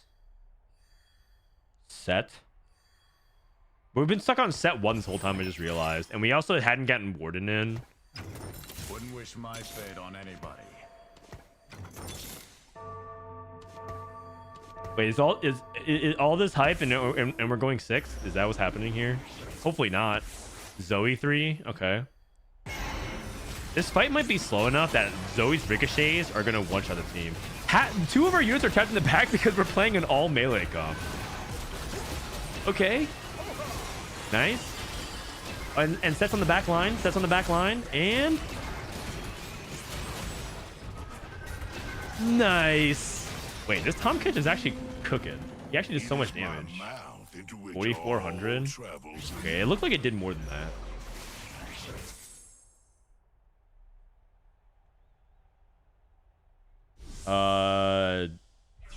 Okay, so there's an altruist emblem. There's an umbral emblem. There's a dryad emblem. Dryad's like the wooden stump. Crown guard. Okay. Crown guard for Silas. Okay, I see it. Umbral emblem is the purple hexes he's standing on right now, like KDA. Dryad is a scaling trait, like based off of enemies dying. Oh, you know what's actually kind of sick? I just realized. Dryad on Kabuko. Or Dryad on Tom Kench. Like, have these scaling HP that you get. So when an enemy dies, you get more permanent HP.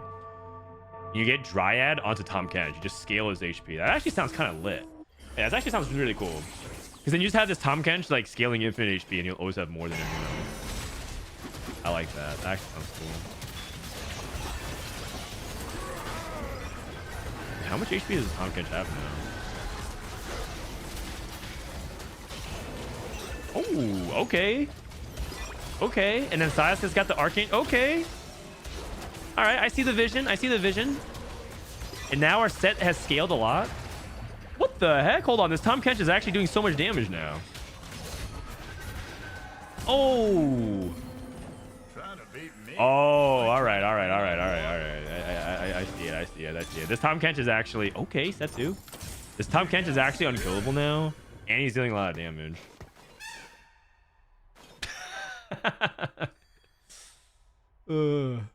262 AD. Oh wow. Hold on.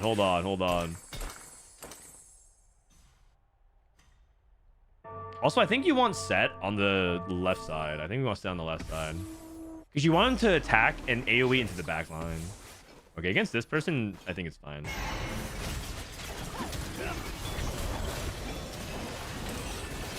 Okay, set is mana Reave. That is still mana Reave. And boom!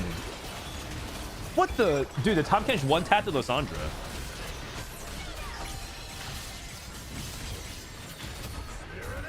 Wait, this disco guy might be a genius. I think he actually has invented Tom Kench carry.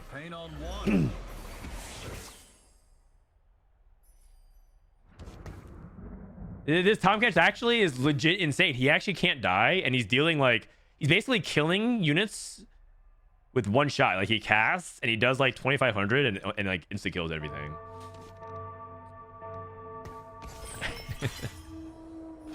What cost this time? He's a 3 cost. He's a 3 cost. Okay, surely we beat the crab.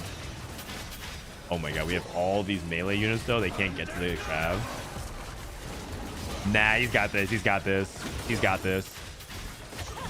No way we lose to this. He has too much HP. He has too much HP. Oh my god. That set is crazy. Just did 9k, half of it's in true damage. Even Shroud would be pretty good too. I don't know if he's going for it, but the physical damage for set is like part of the reason why it's not doing that much is because of the armor. I would like him to pick up some even Shroud here. He's checking to see their stats to see if they scale with AP. Oh. Ghost fight.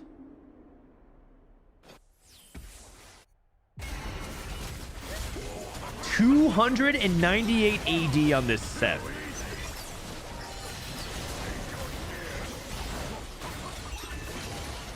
Tom Kench. Still, he's on the back line now. Almost one shot to Lysandra. Here comes the set. Set cast and slams. Wait, why does it look like we lost?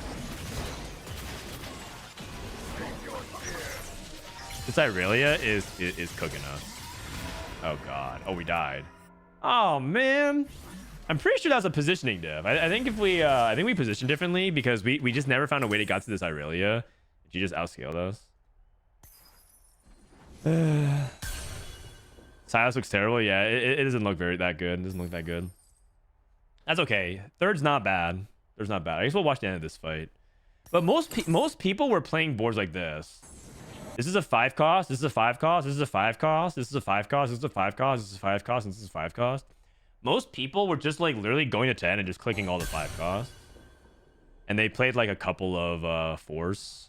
Like they even played Wukong. So a lot of people were winning games with this board. So like if you actually think about it, both these people are just playing 5 costs. Actually, one person's playing Vertical Heavenly. That's fine. A lot of people who win the game are playing just 5 costs, whatever. So didn't he actually go like top 2 this game? I think that's fair to say.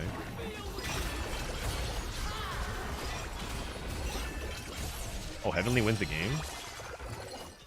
Okay, not bad, not bad. Okay, do we have another game or is this like all darkness? Oh, we got another game. Oh, okay. Here we go. Wow, one hour of VOD. It looks like it's Wandering Trainer. Okay, I'm gonna go ahead and update this. Actually, let me go to the bathroom real quick. I'll be right back, guys, in like 1 minute. My destination is clear.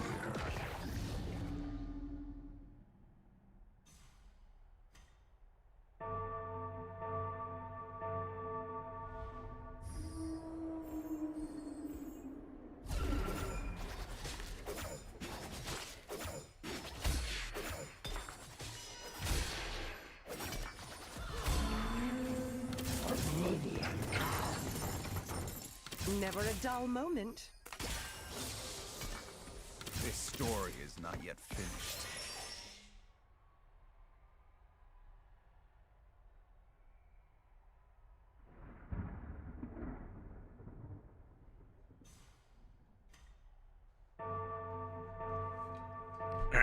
When do you think Mobilist is going to be updated with set 11? We'll probably... Wait, what?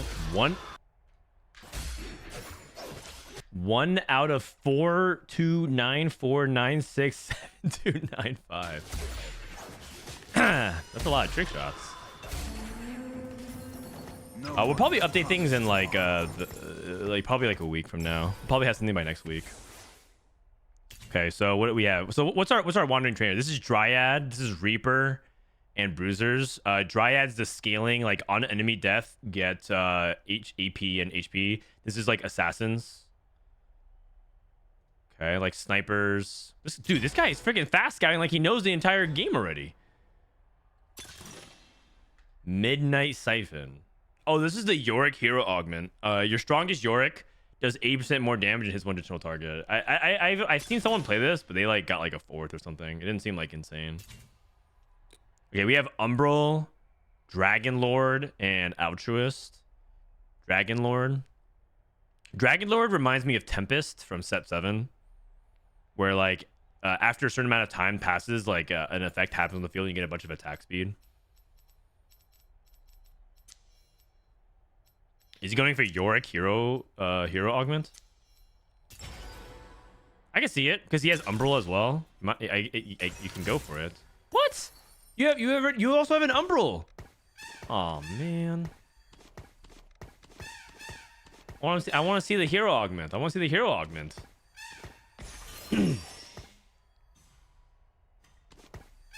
Also, I think Spark is actually good on Yorick as well. Is it? Let me see. Isn't Yorick an AP champion, right? So Yorick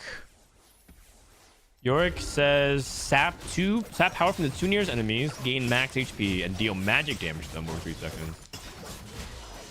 Okay. I guess this guy just didn't want. I guess you don't want to like lock in. Like some people don't want to lock into a specific like reroll comp. Skip, go next game. I don't have that many more games, you guys. Actually, I have like 3 more games.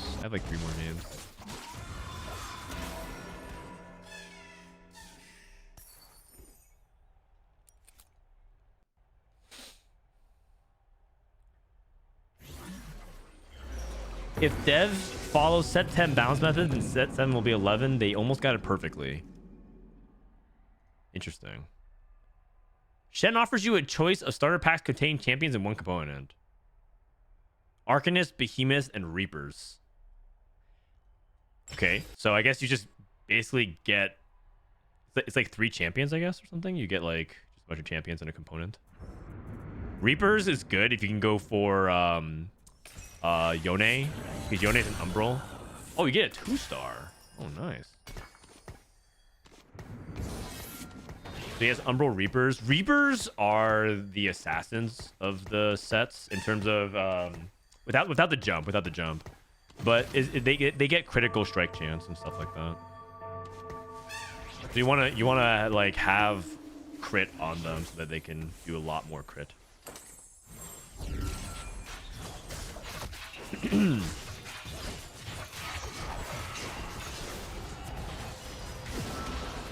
Is there a lot of CC? No, not as far as I see it, but maybe I just haven't gotten up against a lot of CC.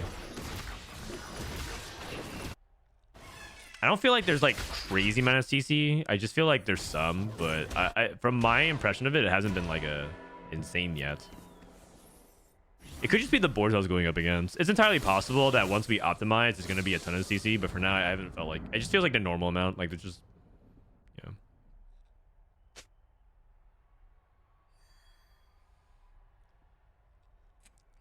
Bad augment choice, haha. Bro, this guy's showing us gameplay for us to like watch new content and just like talk about it and theorycraft, and he's just getting roasted by chat. This poor disco guy, he's just enjoying TFT. I feel like every 4-cost tank has a stun. So Nas has a stun. Does Warren have a stun? Galio has an effect as well. where he just taunts. He isn't really stunned though. A taunt definitely has utility. Does Lee Sin stun? I think he does not. Oh, he does. He does. 30% mana read and stun. Yeah, actually, you know what? Maybe it is going to be a CC heavy set.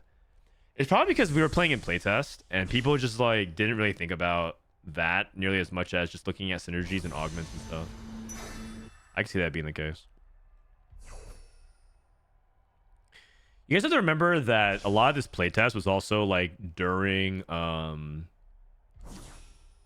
Worlds prep for a lot of people as well. So it was hard to actually get games because there was a lot of people who were like involved also with Worlds or like it was actually really, really hard to get games in. At most, people could play like a few games a day. If you were online at all times, you could probably play like 5 or 6, but it was hard to get a lot of games going. In darkness, we find ourselves. Okay, Rageblade. So Rageblade into what? Like probably play like Irelia. He's not itemizing around the Umbrals. Maybe he wants to play Dragon Lord instead and try to go for Vertical Dragon Lord. All right, what does Vertical Dragon Lord do? After 8 seconds of combat, the dragon strikes the board, dealing bonus or doing 2 damage to enemies and granting all allies attacking for the rest of combat. So if you can get to 5 Dragon Lord, you get 25% HP dealt as true damage and then 40% attack speed. And it also stuns for 1.5 seconds. So it's basically Tempest. It's basically Tempest. Another encounter.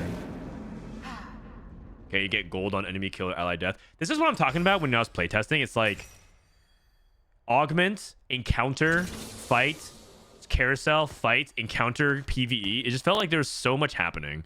So my first recommendation, if you're like playing this set, is just like read stuff ahead of time. So you know, if the first time you're learning is reading the units while you're playing the game, you're just gonna be like, holy shit, there's just too many things happening. There's too many things happening. I'm sure by the time like you play the set for like a month, probably even a couple of weeks, you're gonna feel like, okay, like I get the, you know, there's something happening all the time and you're used to it. But like right now, I think I'm getting there. This is probably like the 15th or 20th game that I've like watched / played.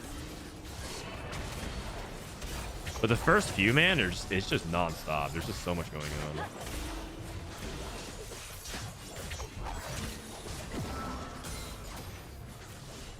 Yeah, or play like 1,000 games. Yeah, one or the other.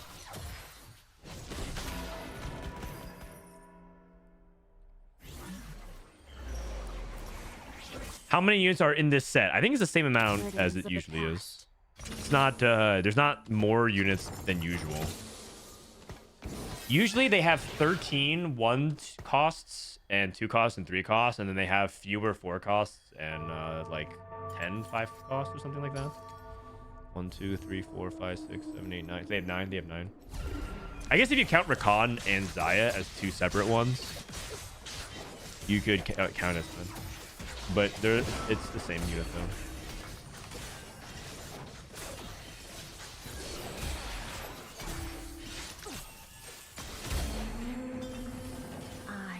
I see. So we're trying to play Dragon Lord and Altruist. We're trying to sack Umbral. Okay, York 2, Riven 2. That's pretty good.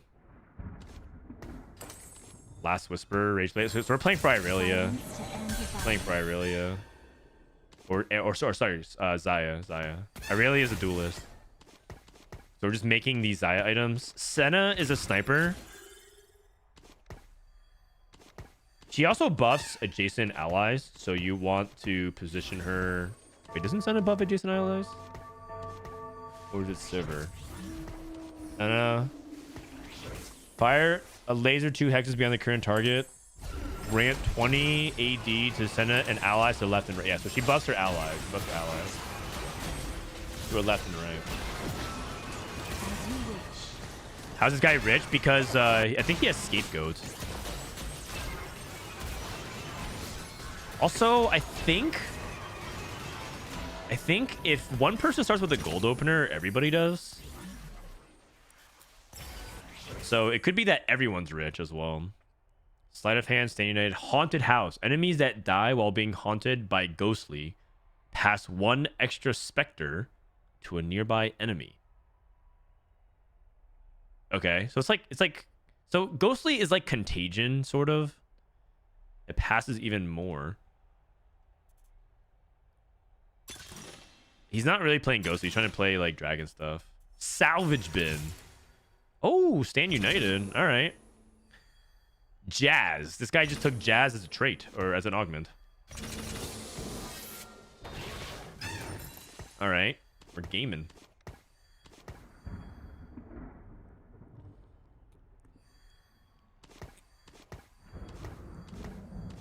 Yeah, I'm actually excited that Stand United is back because Stand United was a really fun. I think it's a really fun thing to play around. I mean, it's basically jazz, right? You just get more damage for the more trades you have, but you don't get HP.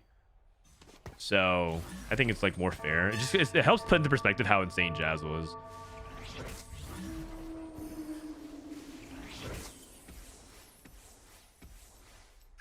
Okay, so you're just looking at what traits he's missing right now. I think Lee Sin is a really cool champion, but I've never seen someone really pop off with it. So let's see if he can make it work. Because the problem with Lee Sin is that it feels like he's too fragile, and then you don't really want to build him. Like, even if you build him as a tank, it didn't feel like he did much as a tank. It felt like he casted once and then died. I like that we're spending so much time in the builder. I think it's smart. Kindred offers you a temporary item, which lasts 3 rounds. Wait, is it always redemption in Giant Slayer? I think this is the second time we've seen it offer exactly those 2 items. It might be exactly. Our wills alive. Hey, Shen 2.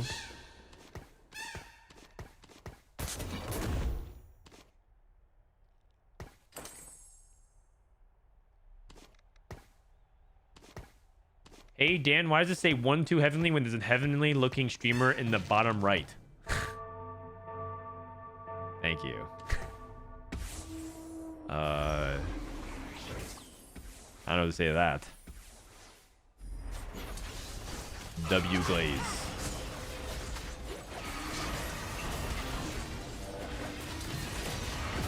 Yeah, Frodan's playing Kindred. I think reroll Kindred's definitely going to be a thing for sure. It seems like it's a high tempo comp. Kindred does a lot of damage. And also, I think her traits are pretty decent. Because it can link to a lot of high tempo early if you play around like Gnar. Such a waste. Like Gnar, Kindred, plus like maybe like Nico and Kha'Zix, I think.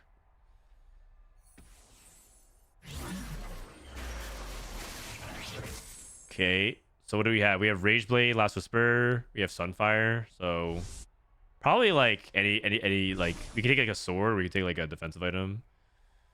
There's no Dragon Lord on the carousel, like there's no like Lee Sin or anything like that. He's going for Ash. Okay. Oh, we went for Tyr. Okay. Wait.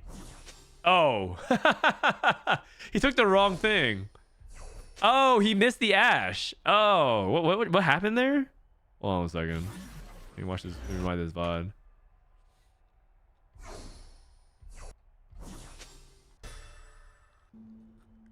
He like tried to run to this Ash. He picked up the Tyr instead. Oh.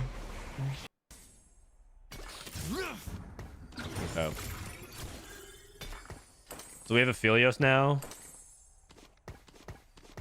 Aphelios is a fated sniper, so he's just playing snipers right now as a way to ladder into it. Okay.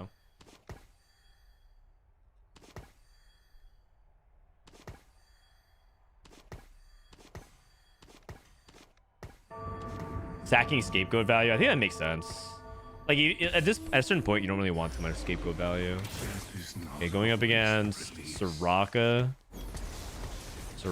with Shojin, Guardbreaker, and Morello. Oh, Morello's probably really good on Soraka. That makes sense because she does AOE. She mana reads. like all those targets. So you mana Reave and burn. Yeah, nice. Okay, Aphelios is just tickling everybody. Aphelios, something. Uh-oh. Well, it's 1-star Aphelios, to be fair. Are we trying to fast 8? I think we're trying to fast 8. But I feel like our board is like not good enough to fast 8. Here's the thing about fast 8ing that you guys have to remember. This set is there's no headliners, there's no chosen anymore. A lot of you guys are so used to getting bailed out and going to 8 with 30 gold and rolling and hitting a board. But that shit doesn't exist anymore. You guys can't actually do that. You need to actually have real amount of gold in order to hit your boards. So a lot of you are about to get a fast reality check. You're like, my God, I'm so confident. I can fast 8 and roll and hit a board. No, you can't. No, you can't. You 4-2. You're going to be broke as shit. You're going to hold a pair of everything. And you're not going to have a board. You're just going to die.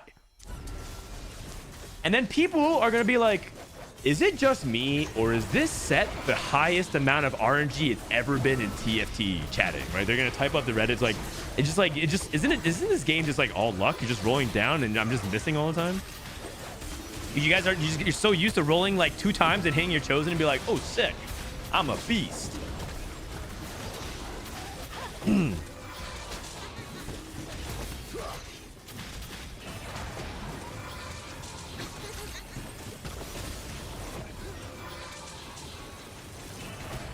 Oh, okay. Aphelios kind of nice. Wait, 9,000 damage. That was over time, but... Can you put Xayah and Rakan on the same board? You can. You can have one of the Xayahs be Rakan and one of them be Xayah. Actually, someone went for a 3-star Xayah and they actually hid that from me because they put Rakan in the second row and they put Xayah in the back row. So I thought it was 2 separate units. And I didn't interpret it as them having 6 Xayahs or 6 Rakan. It was really, really tricky. So I was like, oh shit, what the fuck? Where'd you get that? And I was like, oh, he had Rakan in the front 2 rows. It was pretty 5-head.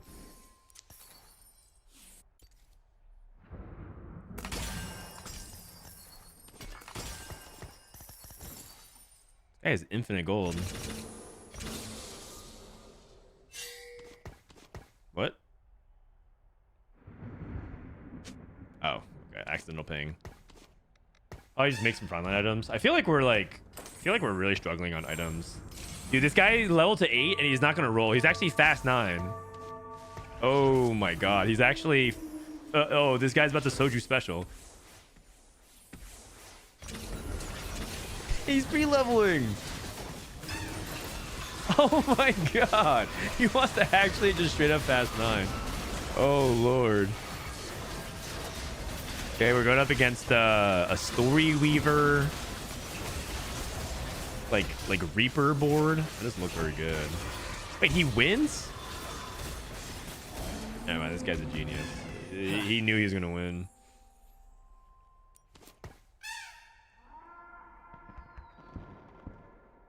Okay, 4-2 augment.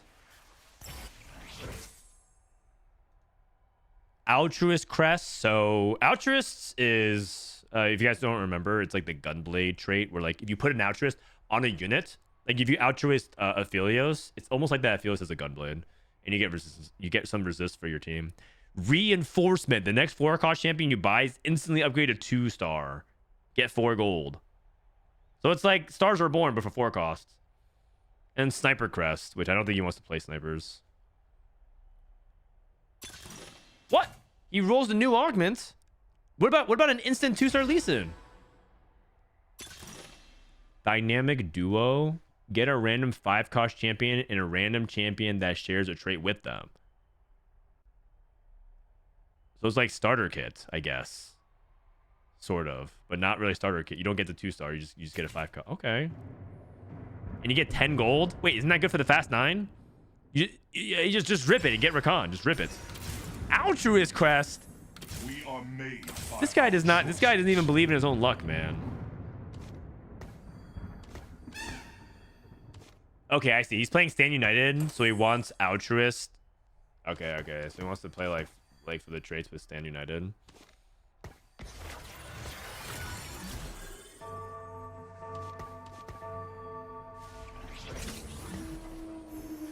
Reinforcement is just chosen. Oh, actually, you're right. It's kind of like chosen as well, where you could just like 2-star your 4 cost immediately. But I think it's like stars are born for 4 cost makes more sense. Because you don't really get a bonus for it. You just get a 2-star. But similar to that, you know. Oh. What is this team builder? Oh, man. He thinks he's going to hit all of that at 9. I like it.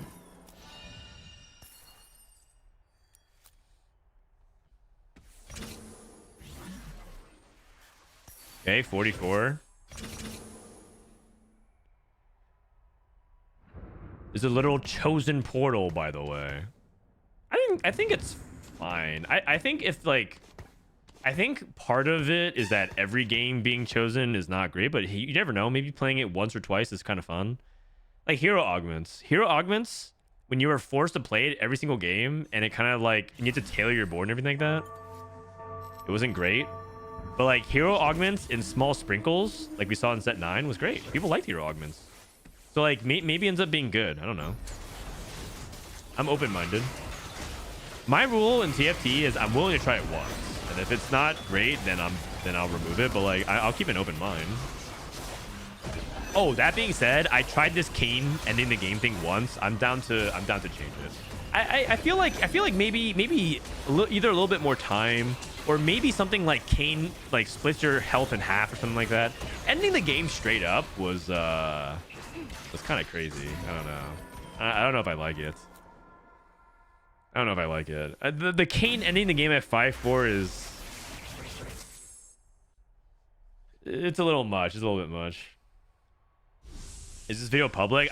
No, it's a private Google link. Someone who playtested just sent this to me to watch on stream.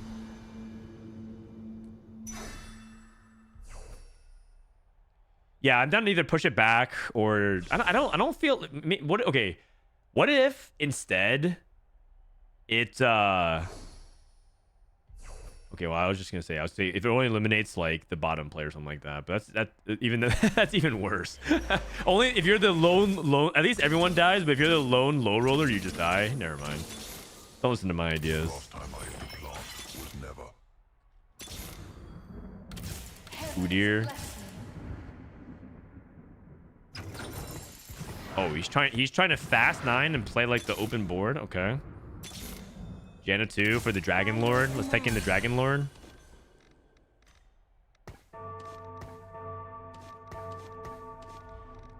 Okay. Dizzy, but it's all good. It's all good. 4 Altruist. I think we can Runins here. Runins doesn't sound bad. I feel like we just want to preserve HP and tempo.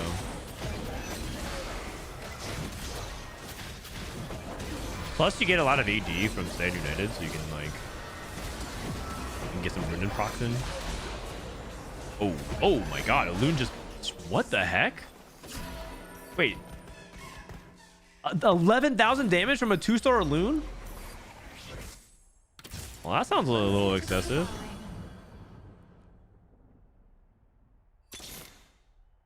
Oh, Lee Sin. So we have our Dragon Lord.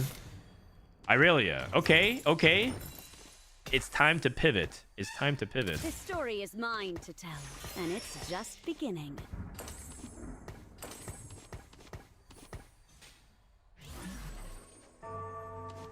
For all the people doubting, I just sent you a 4-minute video. Can you watch that after?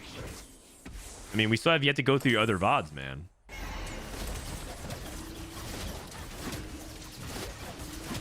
We still have one more VOD to watch.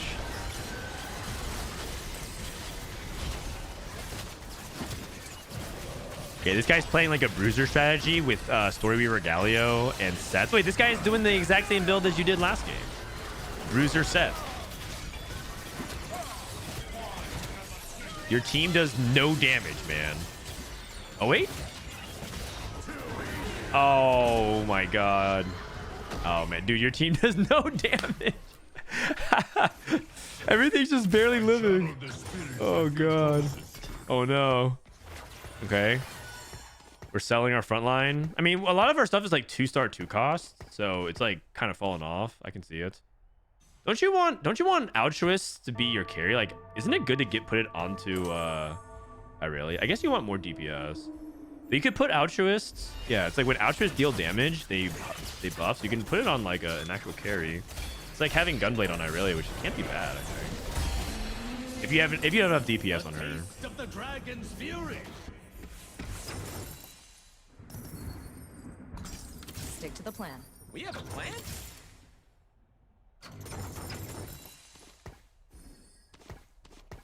We're not rolling. We're at 13 HP. Let's roll. Let's roll. Okay, we're rolling. This is necessary. Okay, the Wukong. Stick to the plan. There it We have a is. plan? The Zaya. We are made by our Orn 2. Disco, you're killing me, man. You're killing me. Your Orn is right there. There's a giant silver border around it. Disco, you're killing me, dog. Come on. Nah, you can't. Okay, you know what? This feels good. Sorry.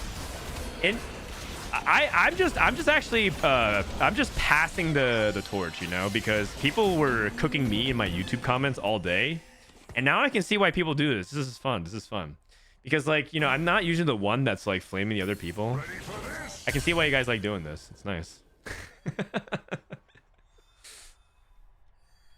Okay, Diana 2. Deny me no longer. She's a Dragon Lord Sage. Okay, so we get 5 Dragon Lord. Okay. All right. It's fun being toxic. I feel like that's like half the fun of TFT. If you guys were not allowed to like hate watch, laugh, and backseat, like I feel like TFT viewership would be like Diablo 4 status. Like no one would be watching, you know. I feel like we get as many. I feel like no one would actually be watching this content.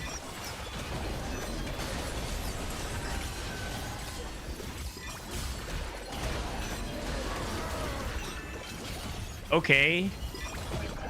Kind of cooking. That's a Lissandra 2 we just beat. That's a real carry. All right, Disco, I see you. 5 Dragon Lord. The 5 Dragon Lord, 4 Altruists.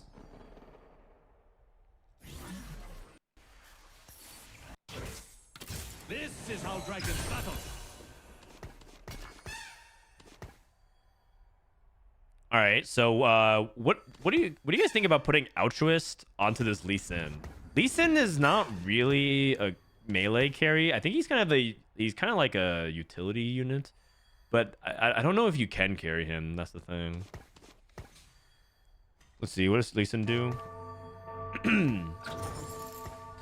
Kick this target's spirit out of their body, dealing physical damage, 30% mana reading, and stunning them. Enemies hit by a spirit take physical damage, and then you gain a sheep.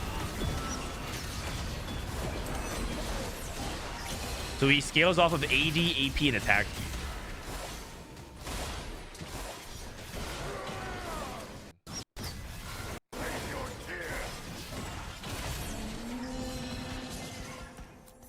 Okay, the comeback, 13 HP, fast 9.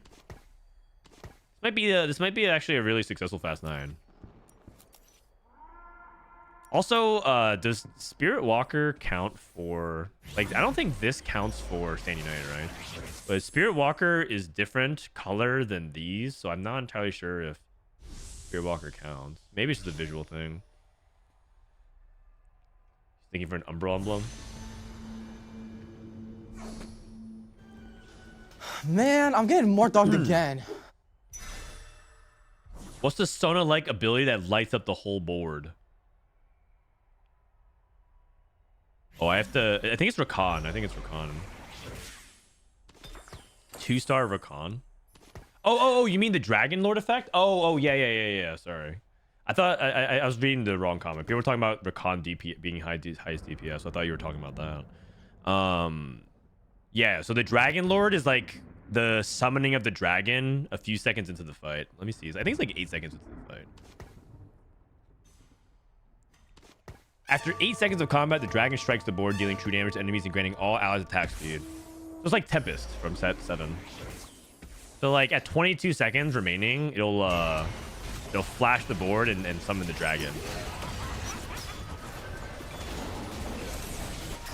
And and boom.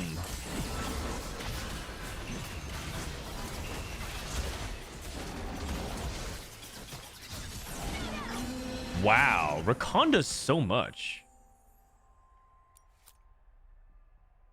Wait a second. Are we winning out here? Oh, thank you.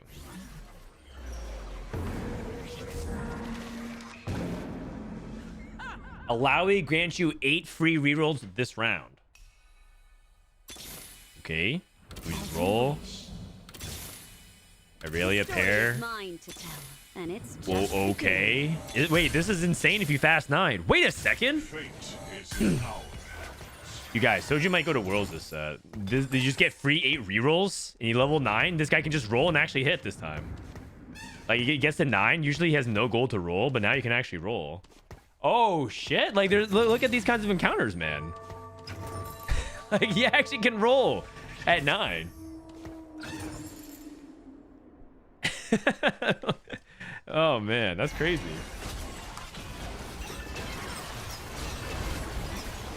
The Soju special is now going to 9, rolling once, and then encounter gives you 8 more rolls.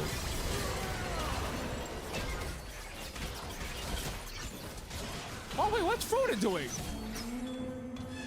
good job, everyone. Dallas, thank you for the raid, buddy. Hope you had a good time climbing set 10. This Dallas guy is still playing set 10. I looked over. My man's grinding. Every day, set 10 worlds is over. This dude's grinding. Set 10.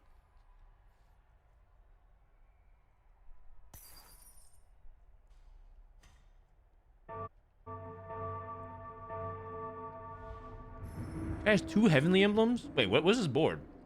4 Reaper, 4 Dryad. Oh, he's playing Gnar and Kindred reroll. Okay. I played that before. Gnar Kindred. A taste of the dragon's fury. I think I went like 6. Udyr items, maybe? Or you can maybe itemize Azir here. I feel like Azir doesn't really... When I put damage on Azir, he wasn't very impressive. But maybe I wasn't itemizing him correctly or didn't have the right setup. Udyr felt much better to itemize.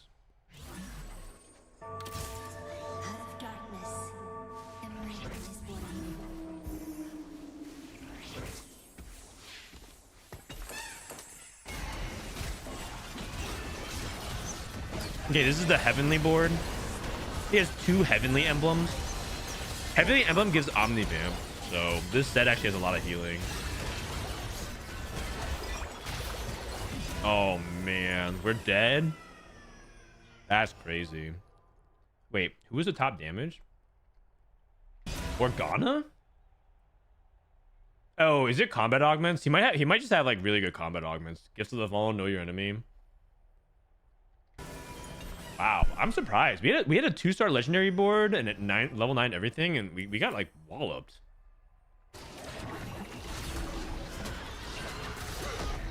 Okay, it's a top 4. It's not bad. I am very surprised we lost that fight. That's crazy. What was the board? It's like 4 sages. No. Don't exit. All right, let me look at the board. Let me look at the board. We lost to. So it's like set 2. This is Wukong 2. Oh, it's Lissandra 2. So, okay, set 2, Lissandra 2. A bunch of heavenly, a loon. Who's this?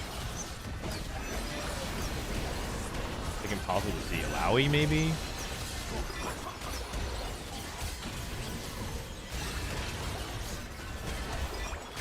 Man, our front line just got cooked immediately.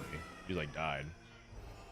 Yeah, I'm not gonna lie. It's a little bit hard to actually follow some of those fights. All right, we have one more VOD. Oh wait, Disco insists we watch this 4-minute video. Okay, he says we gotta watch this 4-minute video. Battle the spirit I feel closest to. Oh, he has 8 Irelias. Okay, wait, he has 8 Hueys. Strength of spirit. What? They're triple Rakan shop. Oh, he skips that. Oh, Hui 3. What does he even do? Be my canvas. You has 61 HP. Please don't hold Hui or Aurelia. One off both. I hit both. And no one still responded. Okay, someone finally responded to him.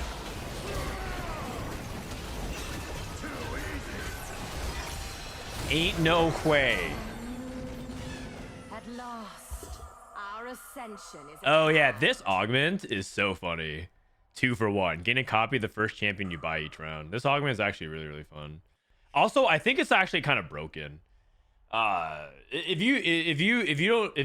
it sounds broken, it's because it is. Like, I think this one is probably too good.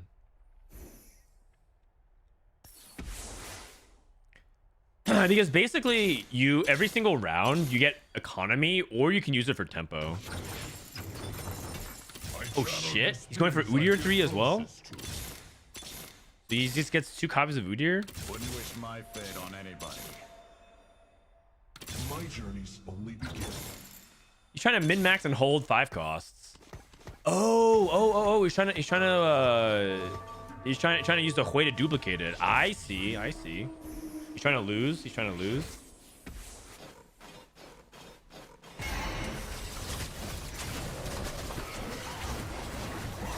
Bro, this guy provides more commentary over his games than I do. Like this guy is chatting more than I do on coach streams. Tell a different tale. Okay, what does Hui 3 actually do? Oh, nice. Oh, okay. So there's no turn. They had to wait and he immediately got it. So this guy has Udyr 3, Irelia 3, and Hui 3. And then he sells everything and he only has 3 3-star legendaries.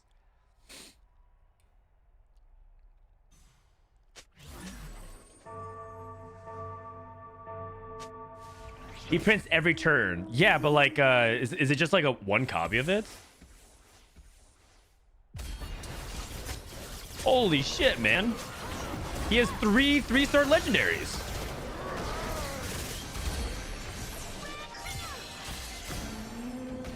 Okay, does anyone else feel like that wasn't like... Okay, I think they haven't done... I don't think they've implemented the 3-star legendary stuff. Like I don't think they've done like the animations. Yeah. They usually add that at the end of PvE. Like, remember when Jin turns into 4 stars and then it surrounds everyone with violins? That was done at the end of PvE. I don't get the feeling that like they finished putting things in. Yeah, 3-star legendaries haven't been touched yet, my guess is. Because like right now all it is that they're just like doing a ton of damage.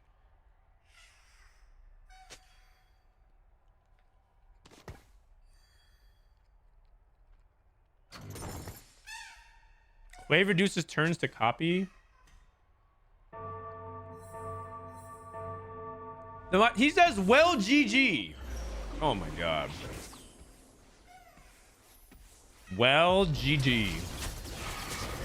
Yeah, good game, man. Good game. Close one.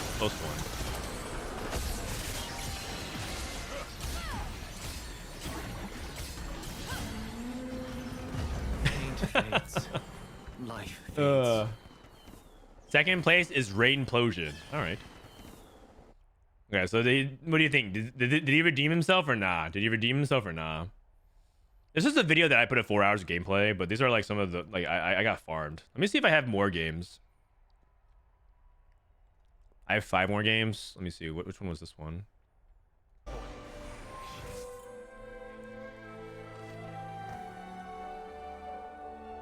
Oh, this might have been Asa as well. Let me see.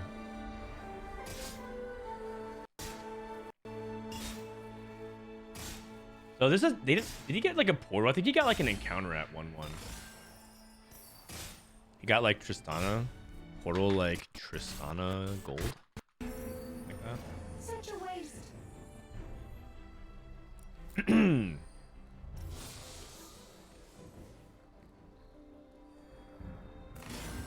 this is the highest quality we have. Never a dull moment. I don't remember this opening, so I'm assuming Asa played this game. Any plans of playing set 10-1 last time? I almost finished all my Decay games. So I'll probably play like 1 or 2 more games, but That's about it. Out with the old, in with the new, you know? Time to move on. Set 10 was fun. Now I'm full in set 11 mode.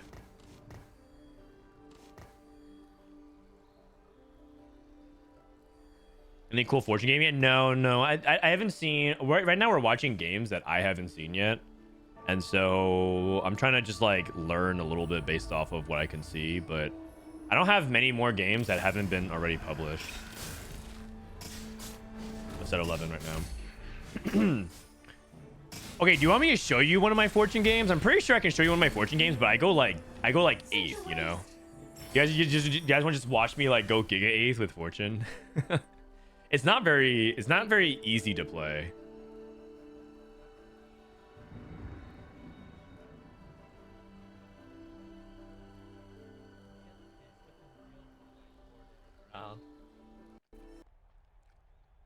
Blood Bank. Every 8 damage you deal to an enemy, tacticians give you 2 gold.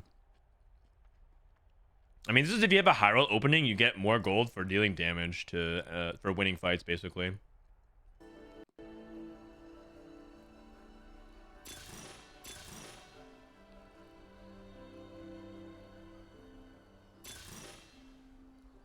Okay, helps on the way. Caitlyn too.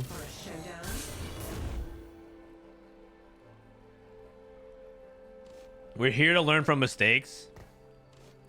I mean, it wasn't even really it wasn't really a mistake. It was more like I got offered a prismatic that gives you a fortune crest, and I tried to hard force it from that spot to see what it was like, and it was not very good. It was not very good. So I didn't get fortune for a while, and then I just like yeah. I also think fortune is I think fortune is also kind of hard to play.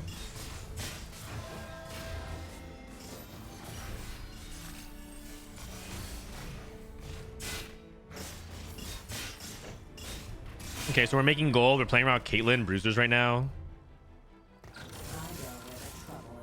Okay. That Story Weaver on the other side we lost to. Story Weaver is really good. I feel like Caitlyn's gonna be a really common unit for people to play around, but I feel like at the same time, if you don't have sniper, I feel like Caitlyn does like a lot worse. I don't know. I feel like sniper's really important for her. Have you gotten the Yorick Arcment? We saw someone pass it just now. I haven't gotten it though, or I have never played it either. If I got it, it's because I had something. I took something else, I think.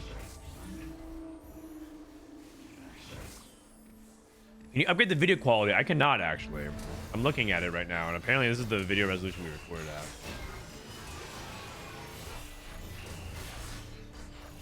Yeah, I'm sorry. Emily play the Yorick Augment? Okay, you guys can go check out Emily's content then.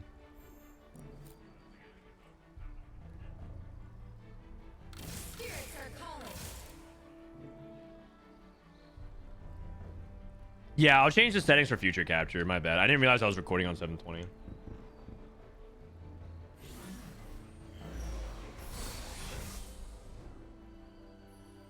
What are the Umbral hexes? Well, Umbral is like whatever the hexes appear on the bottom, like KDA. So like there's only like 2 patterns, and they usually curve like as like a moon.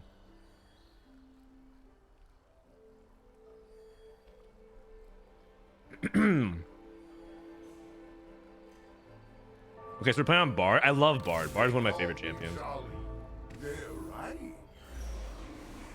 He feels really fun to play. He like basically scales with like AD and AP, so you build like Rage Blade on him and you just watch him like attack a lot and goes crazy.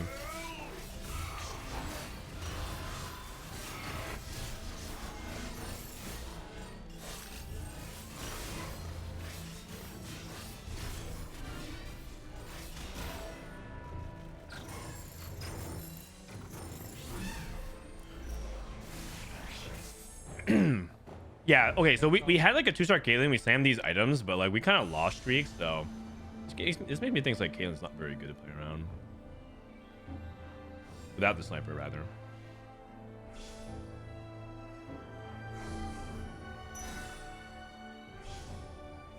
Yeah, Kabuko is a TFT champion that doesn't exist in League of Legends. He's like a Yordle. He's a one-cost Yordle that scales with more gold that you have.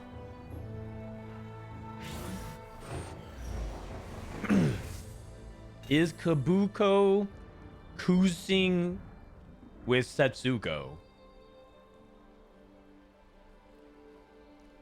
What does that even mean?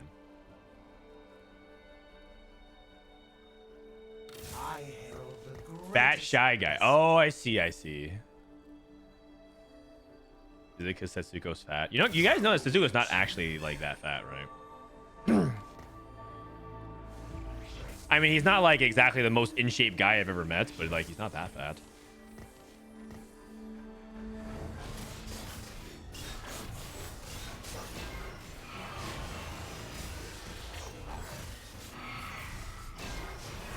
Oh, that's the ghost. We're getting 4-0'd.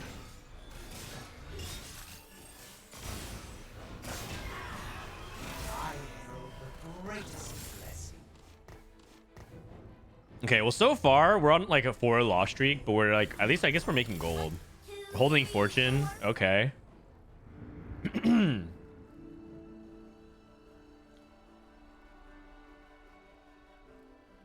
How is set 11 so far? I mean, I'm having a good time. I do feel like it's kind of overwhelming, the amount of stuff happening. The encounters happen like really often, and I feel like I get overwhelmed kind of. Oh yes. Okay, Rageblade. I was hoping you'd do this. Rageblade bar is like pretty fun. Oh, he's just trying to stack. He's trying to stack. Is this an 8th? This is not looking very promising. That's definitely for sure.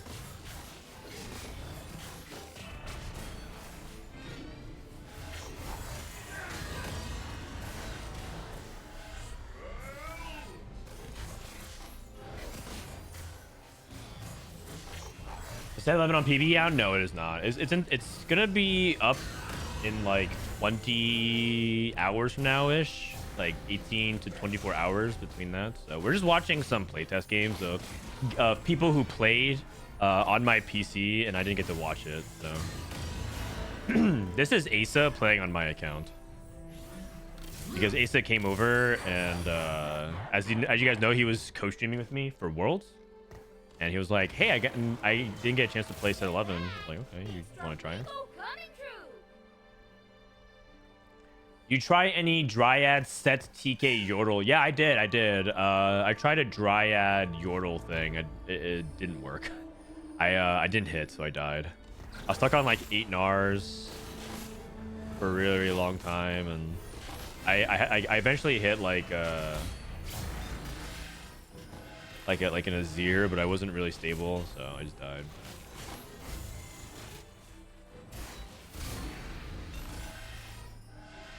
Are encounter round timers completely random, or can we expect them like neutral round? What do you mean, like when they appear? When they appear is at the very top. So you see like this this match history bar. It shows you. So this is an encounter. So you know you're gonna have an encounter at 3-3. So you're gonna play this fight, then you have an augment, then you have an encounter, and then you have a fight, and then you have carousel.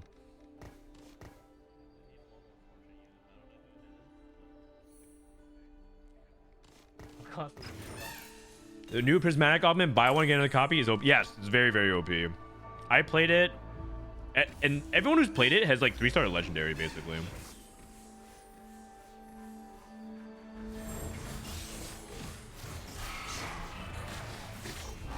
But it's very fun.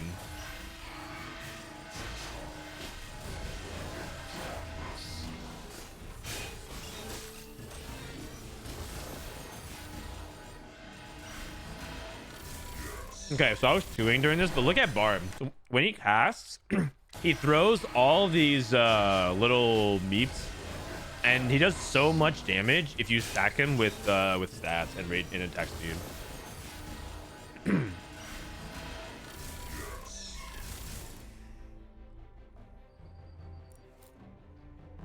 Uh-oh, things are not looking very good for Asa right now.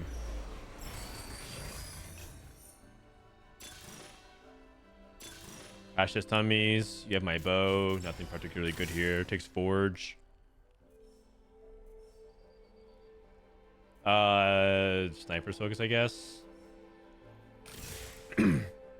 Okay, bard. Bard pair.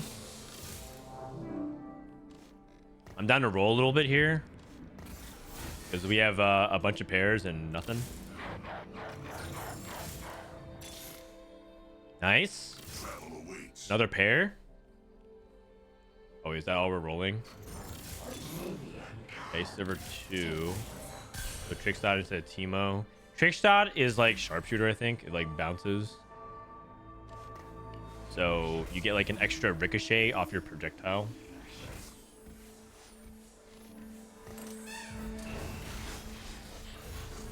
Probably thinking about making a steadfast heart because it's just a generically good item to make. He might be thinking about trying to save this buff for an offensive item though.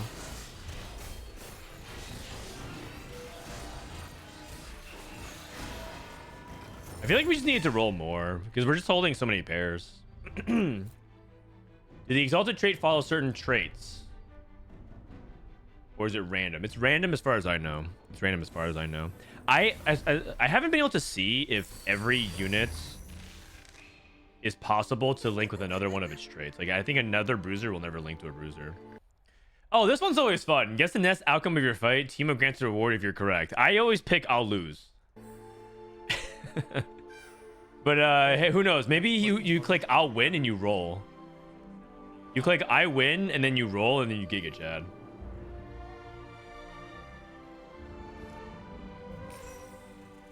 Cho'Gath 2. Imagine that upgrade griefs him. Nah, I'd win. Yeah.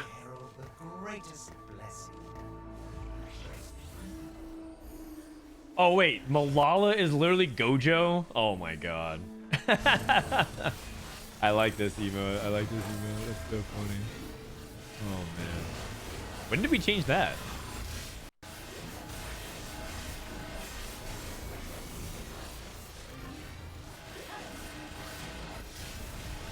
Wait a second. This is actually winnable. Oh, okay. Perfect loss. Well done. Oh man, that was kind of close, dude. Okay, probably some anti-heal or shred. So I think I take a belt here. Is good. Take sword. Oh, it's a Tom Kench too. I see. The thing is, you don't really want like mana gen. I hope he doesn't make like a Shojin.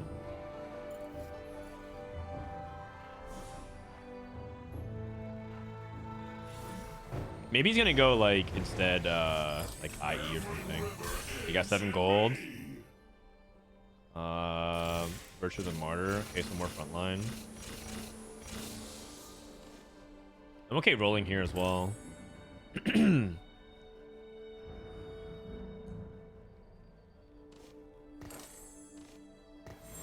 All right, I like it.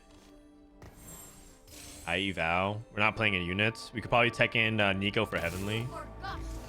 Okay, this also works too. Kiana. Heavenly is guild, so he's getting bonus. Like Malphite's giving resistance, Kiana's giving AD. Although, why does it say 0? What? Kiana's giving 0? That has to be a bug.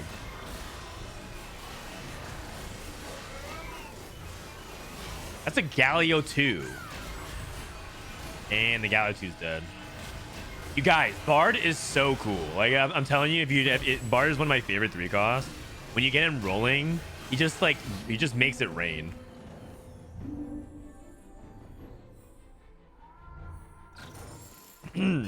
How much do I have to pay more to get early access?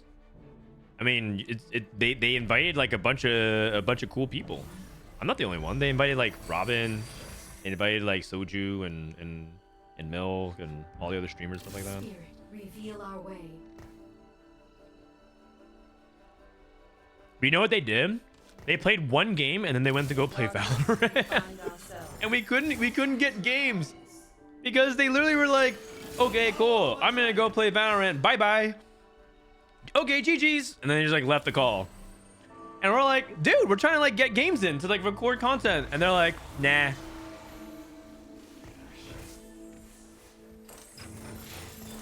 Okay, we're teching into Ashe instead.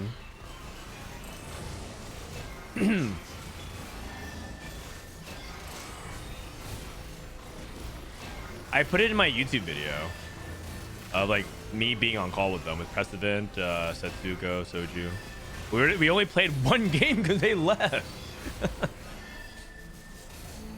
I think that's actually the intro of the video, which is like Soju says, "Okay, I'm out." Have you seen the 4v4 tournament? Key and Goobums are participating this weekend. Oh, I haven't, and I'll be focusing more on set 11. So I don't know if are they doing set 11 or are they doing set 10? If it's set 11, I might watch some, but I don't know.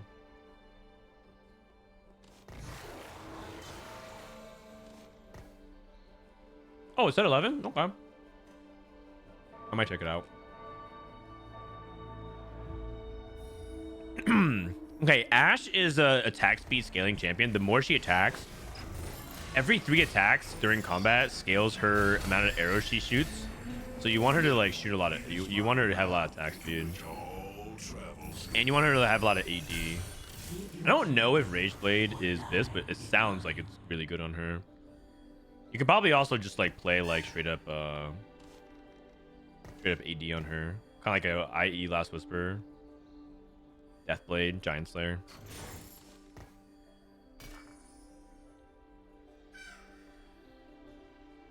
So they don't like set 11. I know. I think they just don't like playing without stakes on the line. They don't like playing without LP. They don't like playing against bad players. Dude, the first game we played. Okay, the first and only game we played, they were flaming other people in the lobby for like being bad at the set and like not learning or not knowing how to play things. Man, I'm getting more dogged again. And I think they happened to flame the one person who wasn't part of the TFT streaming circle. It was a Legends of Runeterra streamer who was like just trying to learn TFT and getting involved in the community.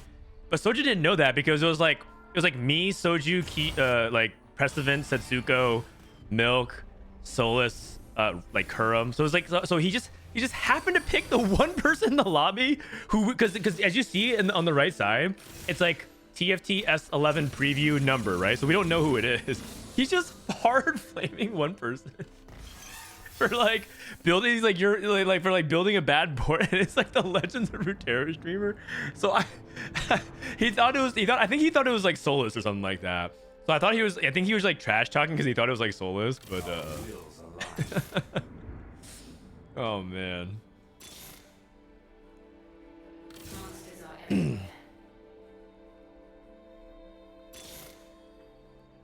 Spirit, reveal our way. You know what time and day this set comes out? It comes out, I think, March. Let me see. What day is today? March 4th. It comes out 2 weeks from Wednesday. So the 20th, I think.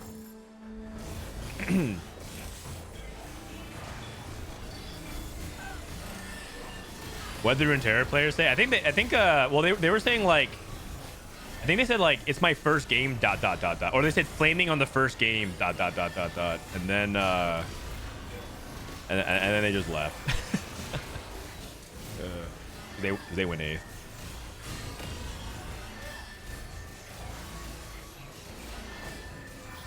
Dude, Ashe? What the heck? That's so cool.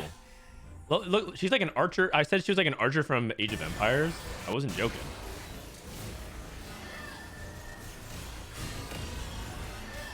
She's kind of like Varus from set 5. The golden rain. She just shoots a bunch of golden arrows. Ashe is just Twisted Fate. I mean, I guess. Is Crab Raised Egg? Yeah. Why does the set come out on a Monday? No, I think the 20th is a Wednesday.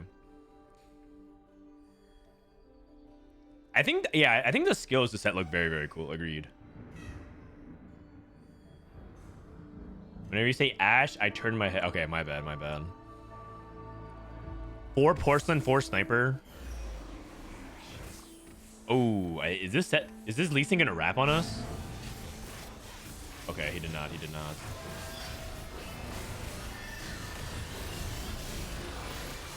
We're not rolling on 8 though. Okay, this Lee Sin is looking kind of nice. Okay, we're at 36. We probably have to roll after this.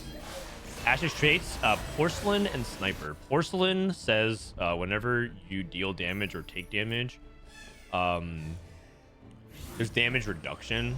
And then once you boil...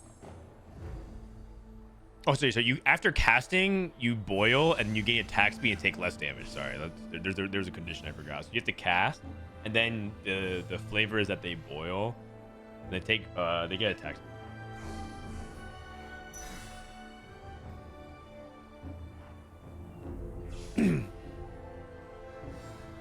TFT must be growing because there's so many players saying X is just Y from set 10.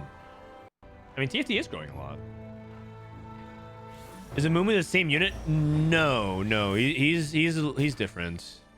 Although he is still functioning as a 3-cost tank. Amumu says over the next 3 seconds, heal health and cry on adjacent units. Tears heal allies for health and deal magic damage to enemies. Oh man. Cry on adjacent units. That's so funny. Oh, he has a porcelain emblem. Okay. Okay. Porcelain Aphelios? Okay, we're cooking. We're cooking. I feel like porcelain might be better on frontline than backline, but maybe the attack speed is like really, really strong. The reason why I'm saying that is because I'm feeling like our frontline is always going to be the most important part for snipers. Whenever you're playing snipers, which is like you want the separation between frontline and backline, you really need to have a good frontline. Otherwise, you're going to lose so much sniper bonus damage.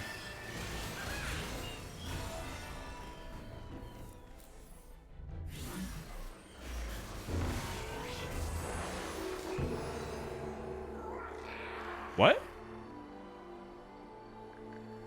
Oh, okay. Oh, you can hear Asa literally say something. Kha'Zix causes EXP to cost 3 gold instead of 4, and it evolved? What does that mean?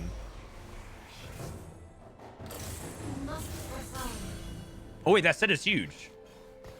Yes. Okay, so for example, set might actually be good with porcelain. Dude, this set animation benching, or is it benching or is it squat? He's squatting. Squatting is so funny, man.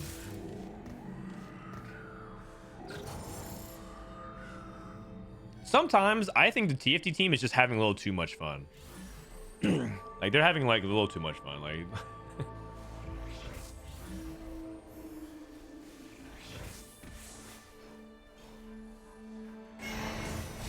like what is this set animation? It's just so ridiculous. Oh, you don't want a corner versus Lux. So like this Lux is always going to target farthest corner, so it stuns the Ashe. It's like a small thing. You're gonna against Luxes, you don't want a corner. Okay. Is your podcast on Spotify? It should be, yeah. If you search Spotify, you should see it. Let me see. Where's my Spotify? Search. Don't talk. You don't know. Oh yeah. Oh yeah. Yeah, we are. Yeah, we are. The NA regional previews with Q, and you can go ahead and do it. Also, if you do, please give us a 5-star recommendation, because I don't know. That it might help. It might help if you do listen on Spotify. So far, we got 5 stars for 37 people. That's pretty good. Okay, I don't use Spotify, but sure. Yeah. I mean, I'm down. Even if you don't use Spotify, if you do happen to do it, that'd be nice.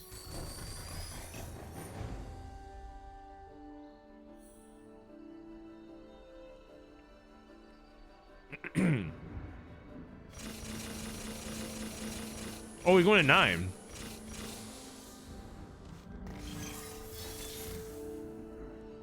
Four porcelain, 4 sniper, 4 warden, 2 arcanist. Okay. I rarely appear. Oh.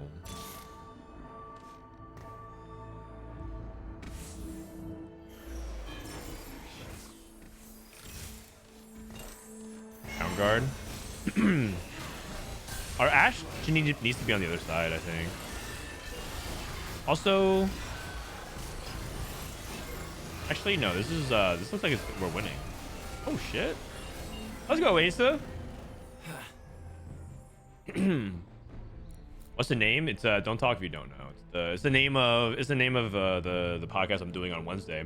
Actually, on that note, this Wednesday I'm doing a podcast with Malala and Dish Soap. That's right. It's the final episode of Set 10 where we're going to talk about regionals, we're going to talk about worlds, and we're going to have Miwawa, and we're going to have PP, Dish Soap. And we're going to do a recap. We're going to do top 15 final rankings of Set 10. This is different from power rankings.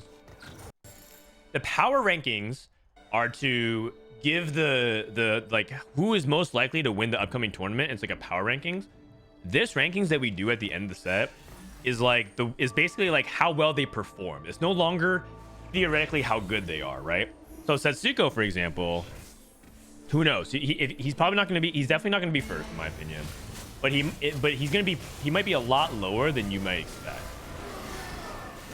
It's not going to be the power rankings of like their potential. It's their rankings of how they actually perform. The best way I can describe it is like a season MVP voting for like at the end of a regular season. Okay, what is going on here? This Udyr? Wait, what the heck? Udyr is insane. Can you guys watch that again? Look at it. Look at this. Okay, it's an Aatrox 3 with 2 Ink Shadow emblems and a Warden emblem. This Udyr just going to the back line and just manhandling everything. Ashe did 10k.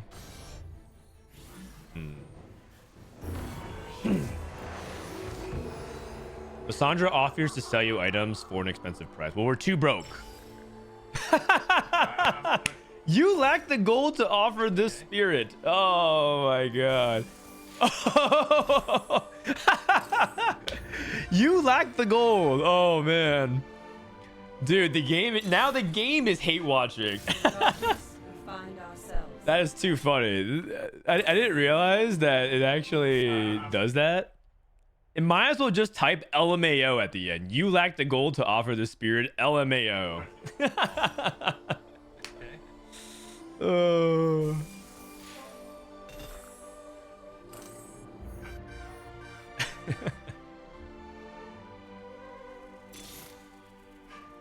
You broke. That's bad. No, it doesn't even let you sell bench to buy an item. Yeah, I suppose so. It also punishes people who are in desperate economic situations where they have to roll and they just get further behind. Yeah. Arcanist Ornn. That's kind of woke. EP Ornn. Carry Ornn.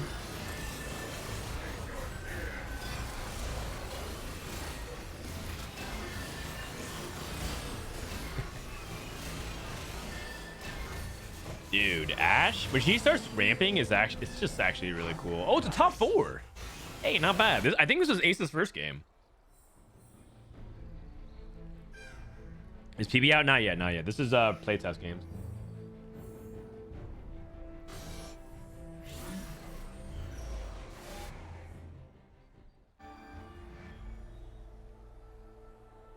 A ghostly emblem.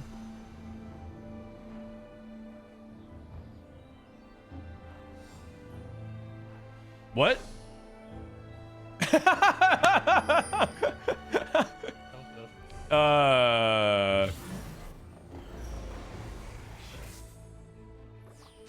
What did he get? Wait, did you get nothing? No shadow without light. Wait, he didn't get anything? Hold on, wait. Without light. Wait, maybe that's what ghostly means. It's so ghostly that you can't even touch it and you can't even see it. No shadow without light. Wow. So not only did he not get a reward off the encounter, he also didn't get anything off Garrison. Oh man. Lore accurate, yeah. Oh man.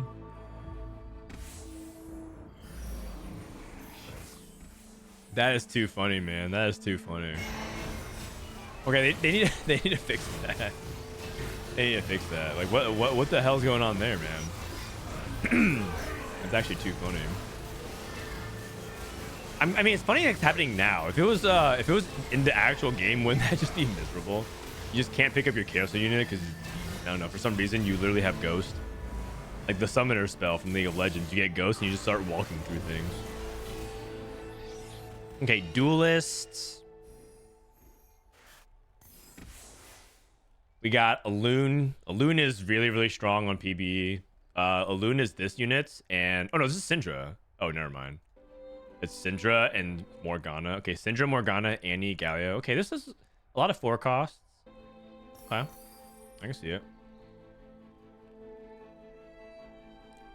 I think Syndra's really good. Personally, I think Syndra doesn't even necessarily... I don't even think Syndra necessarily needs to have like a lot of Arcanist. I think she's really good even if you play her in a flex board.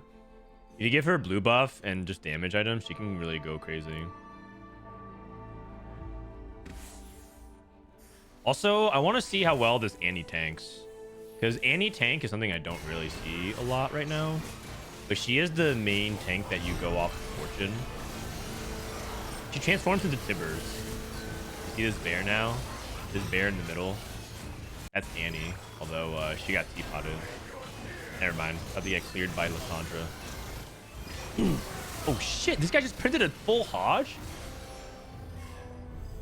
Alright, well that's just unfair.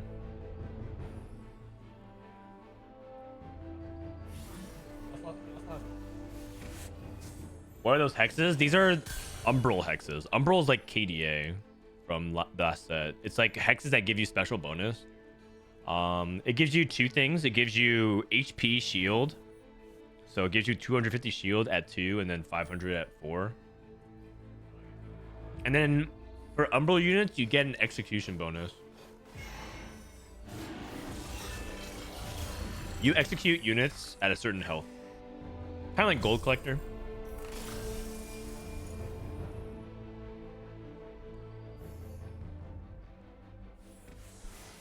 You anticipate to be a reroll meta.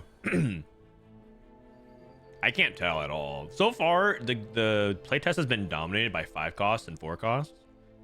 And a couple of 3 stars done well. But for the most part, it seems like a lot of 4 and 5 costs are doing very, very well. But I think it's because people are so new that we don't know how to build the boards. Like the best board that I built for a reroll was a Kog'Maw game. And I still lost the legendary board. I felt like the Kog'Maw game was actually pretty good.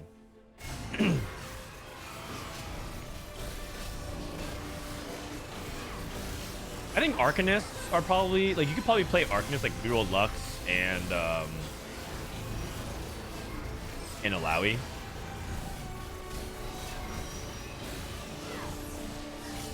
Wow, this Lee Sin kind of doing. Oh my god. Wait a second. Dude, this Lee Sin is actually kind of sick.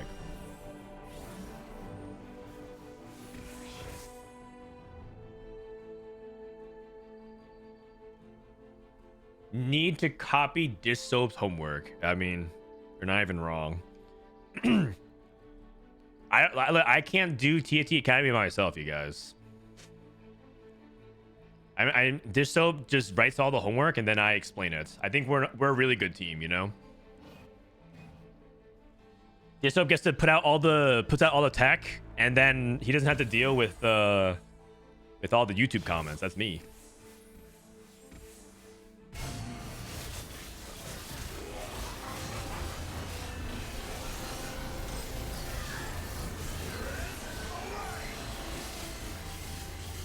He's the nerd and you're the public speaker. I mean, I wouldn't quite say it like that.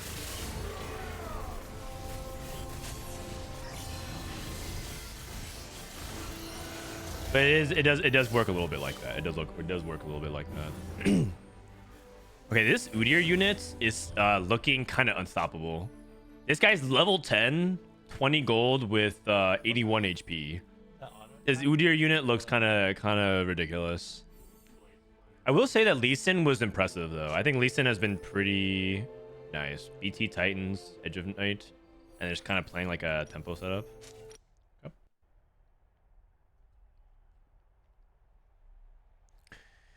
Okay, I think that might be it for games that I haven't. Wait, is this? Might be games that I haven't I think I'm done with all the games I haven't seen.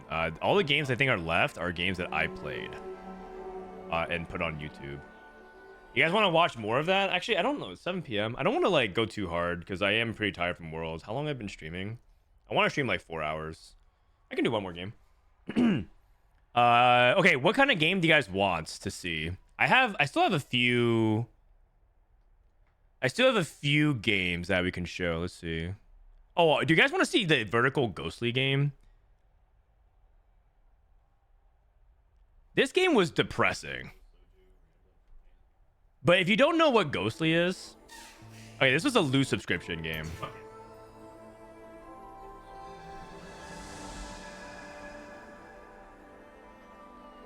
But this game was very depressing.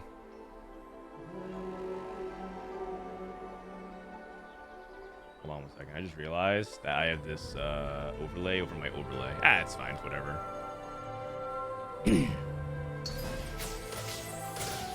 Oh, wait a second. Did I Man, actually I'm post getting this more VOD? I dogged don't think again. so. Forest fly. Hey, Ramblin. Thank you for 24 months. Wait, are you back home? Are you back home? Oh, let me You hear me laughing in the background. That's me talking to Ramblin. This was filmed after the first day of Worlds, I think. Do you have footage of Soju flaming the Legends of Runeterra player? I think I do. I think I put it in my recycling bin though. Let me see.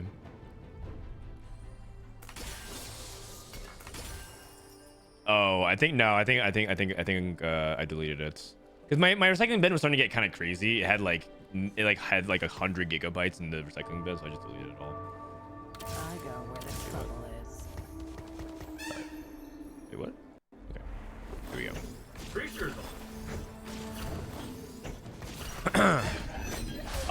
Portal is loot subscription.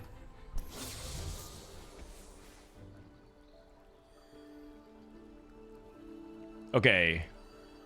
Let's see. So I like playing around Ink Warden a lot early game. This world needs hope.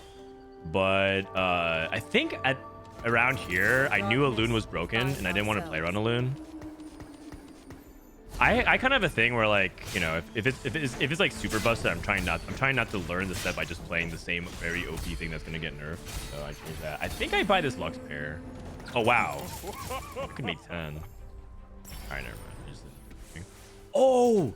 Oh, this augment. Okay, do you guys know about this augment on the first? Everything must go. This augment is actually so weird, but basically, what it means is if you spend your gold, you don't get it back. So, or rather, if you spend you spend your gold on buying units, but if you roll, you can't sell gold back, and so you have to be very careful with how you use your gold. But if you buy and sell units, you can like theoretically hold like an infinite bench because your bench is worth 0. It's a very interesting augment. I also get punished because I didn't make 10. If I sold everything and made 10, I would have been in a good spot. But I wanted to pick this anyway because I feel like it was a really interesting play experience. Wait, did I roll this? I'm pretty sure I picked this. Yeah. What? Pretty sure I picked this. Okay, yeah, okay. Because my thought was if this augment ends up being good, I want to like get reps and see how it feels. But I'm pretty sure that I made a mistake by not making 10, and then also I get punished immediately by not making 10 here because I can't sell units to 10 golden. That augment seems very hard about. Yes. I think this augment in general is like very strange. I'm debating if I want to slam a Giant Slayer. But I guess I like don't for whatever reason. I guess it's because like I don't even know what I'm playing yet. But this definitely would have killed an extra unit or two. Okay, I definitely would have killed this Kobuko as well. So with this augment, I think you're incentivized to buy the shop for the most part. Yes. You have to think kind of about like what you want to buy. I'm trying to play this I don't know, but I don't know if I want to level. And also I can't sell to make 10, so it's like you kind of see like why you want to make 10 early, because you don't get your interest for like a while if you don't otherwise. I don't get it. Any unit is worth 0. Yes, so basically everything costs 0, but selling it back you get 0. So there's no point in selling units back. You might as well just hold every pair you can. And that also means that 2-starring unit, there's no penalty for it because it costs you 0 gold to buy, but you also don't get 0 gold for selling. You get 0 gold for selling. It sounds really weird. So like, I will say that if you ever get a chance to play this augment, the first time you play it, you're probably gonna be like, okay, I probably did this wrong. And because the reality is, I think you do.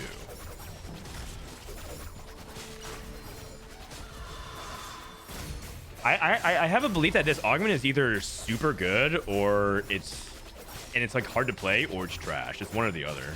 I can't tell though right now. Okay, so I win. Yeah, I am that good. You still get gold if you pick up champion ores when your bench is full. Oh, that's a good question actually. I don't know. I've never I don't know if I encountered this. Okay, so this is 0 gold. Again, an ink warden thing. This is Force of Tattoo. This Tattoo of Force is a dash, kind of like what Zed does currently in set 10. He dashes quickly to something, except he stuns them as well. When the holder acquires a new target, they run quickly and briefly stun them, deals magic damage, and doubles the stats you get. So you get 90 armor and MR, which sounds like a lot.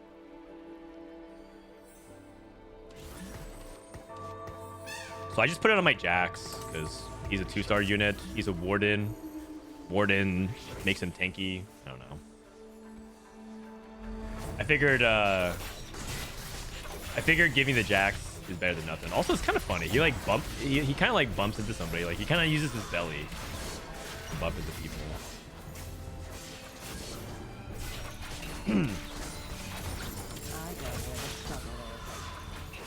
The Frodan I'm hearing right now isn't pre-recorded. No. This is not pre-recorded. This is not pre-recorded. I'm watching a video that I recorded, but I didn't upload it because these are not all the games that... The games that are in this folder are the games I didn't upload. Because at one point my editor said, stop uploading because we're done editing and getting ready for stuff. Because my strategy was basically keep playing playtest games. The really fun highlights upload to and edit it as a separate game, and then all the other games where I'm just experimenting, going eighth, putting together or just trying things out, put in a giant block of VOD. And he said we had enough games for a block of VOD. Did you pre-record your answer to this question? Uh-oh, caught. You guys got me. Okay, so I double leveled, so this level gold doesn't come back. So another thing about this is that if you ever nuke your economy, playing this augment, you're in big trouble. Big trouble. Because I went down to I think one roll. I played this augment one time before, and I played like a level 7 or a level 8 roll down, and I went to 0 gold, and I felt like I had no gold for the rest of the game. There's just no way you can sell your things to econ back up. So you're just at the mercy of whenever you rack up your gold, and it's so slow. So if you ever play this augment, just keep in mind, if you send to 0, you are never getting your economy back. Almost, because you don't get you just can't sell. You don't get end of creep round selling stuff. It is so hard. I am. It's so hard.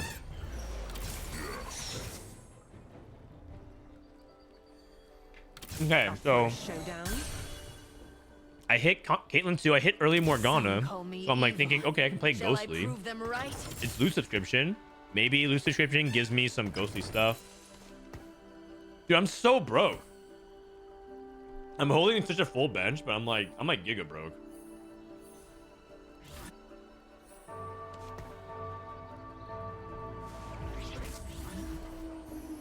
What's the name of this augment? The name of the augment is Everything Must Go. This Jax is too funny, actually. Also, I'm pretty sure BT is not that good on him. But I really like the way he's just charging and belly bumping everybody. Very funny. Darkness and light. Yeah, it looks funny. It just looks like you're trying to Snorlax body slam people.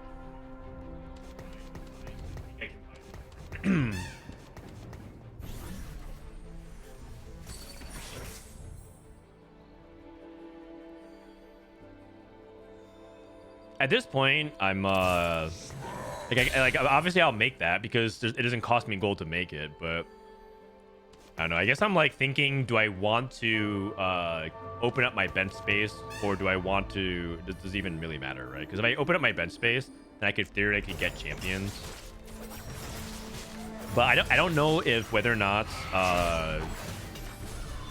having a full bench converts it to gold, or you get nothing.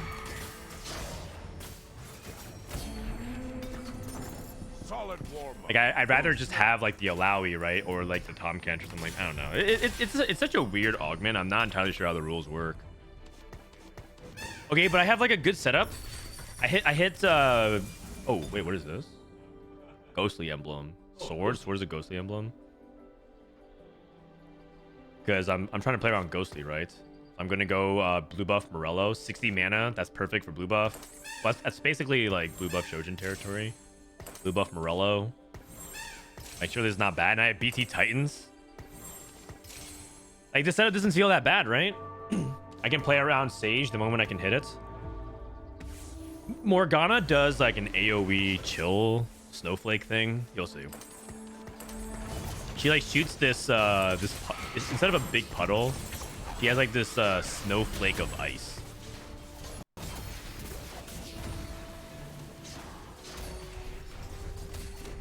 Someone said that you should probably still frontline her, but she's 4 hex. I don't know if you're supposed to. Darkness and light. How do encounters work? It's just random. You get 2 to 5 per game. You know ahead of time as well. Okay, so heroic grab bag. I knew I wanted to play around 4 costs, so I skipped this. Ghostly has 2 4 costs. Oh, this augment I wasn't entirely sure about, because now and at the start of every stage, gain 10 EXP and 3 free rerolls for that round only. And so what I was worried about was like I feel like it's too much of free buys, because I already have an augment that gives me free buys, and I feel like that makes Epoch worse. I couldn't figure it out, but I was like, I feel like I would have too much of like free buys. It almost feels like I'm doing 2 at the same time. But I'm not sure if that's true, because it makes rerolls free, so I get free rerolls and free buys. I was like very split on this. I remember thinking like, I don't know if this is actually the nuts or I'm actually like trolling. I couldn't tell.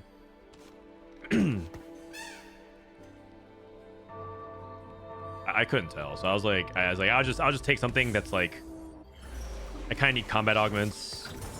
I need to do something.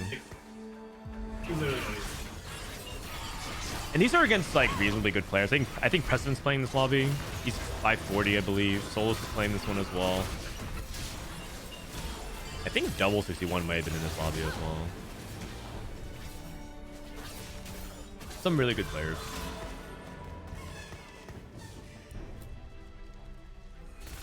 I'm not buying the shop.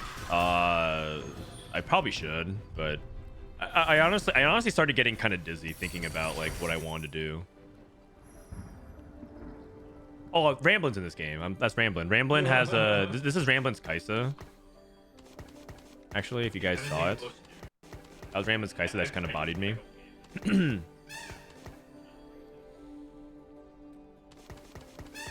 Okay, I should definitely buy at least a Tom Kench pair, right? Like, what am I doing here? Like, in my thoughts, thinking so much about this game and thinking about the board. Can you sign an NDA? There's yeah, basically. Can you get Epoch on 2-1? I don't know actually. I don't think they gave us the information on that kind of stuff during playtest. How does Fortune feel? Fortune feels very like all or nothing. You either lose streak a lot or you just don't really play it. If you win a single time, it feels like not worth, in my opinion. But yeah, I don't know. I've only played it like 2 or 3 times and I went 7-7-8. I rarely. Oh, this is everyone gets young, wild, and free, which is insane because I needed the sword, and then I needed the sword, and then it just happened to appear on the other side, and so I couldn't get it.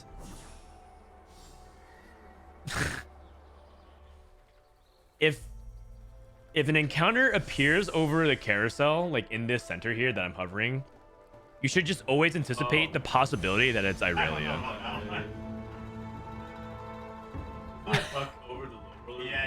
I'm just yapping in the background, just being like, "Oh my god, I need the sword," and then Ramlin gets an Irelia pair with a sword. So it's like, yeah, okay, well, there goes my ghostly emblem.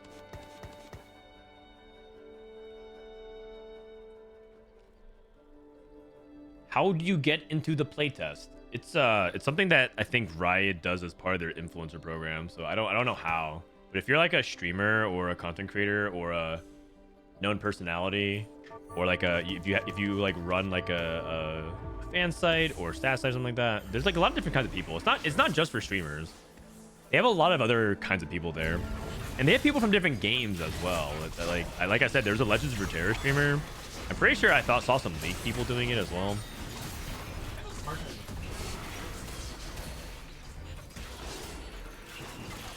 Okay, so I'm trying to like use this Morgana, and I feel like my board is like pretty decent. Do I win this fight? Oh my god, I lose this fight. I lost this fight. That was ridiculous. Like, how this Kindred is so weak. How did I lose? My team is actually just trolling.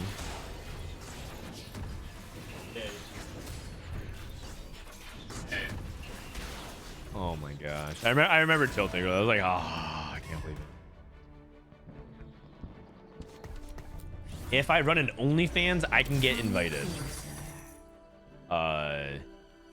Who knows? Maybe. This one's got fire. Probably not. Burdens of the past.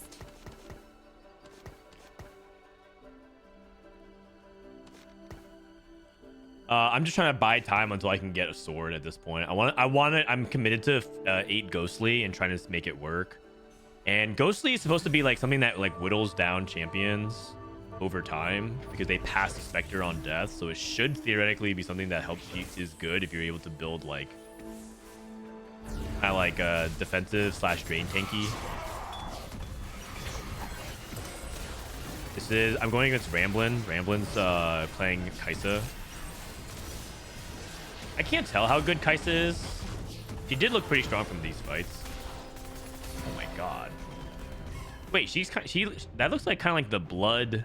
That looks like blood jujitsu. Oh, what the heck? Blood manipulation.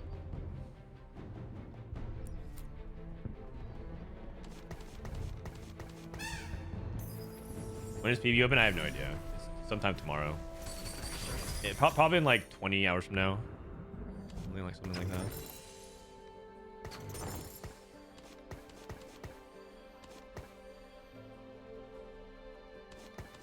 Okay, so I think at this point, I'm thinking about if I want to roll a little bit at 7, but I don't think I do because there are 2 Ghostly 4 costs. There's Morgana 2 and Kane 2 that I want. Those are 2 Ghostly units.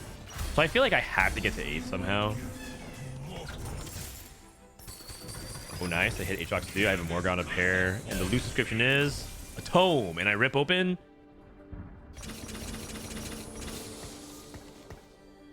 Oh wait.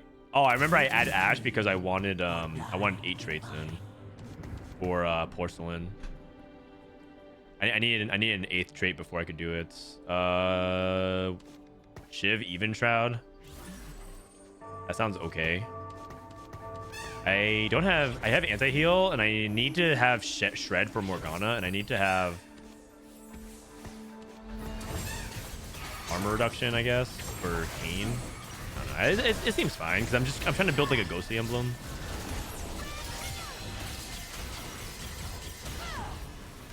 In hindsight, I probably should have put the Even Shroud onto Jax, maybe. I'm not sure. I feel like that Tattoo of Force doesn't really do anything right now. Also, I got completely destroyed. I also just land 3 items, and so I don't think I can take binary here. Haha, golden egg. Oh, wait, I took binary. Never mind. Okay. Oh, right. Okay, so I ripped the ghost ammo. I remember because you can remove this ink item, I think. But I actually messed up my sequencing.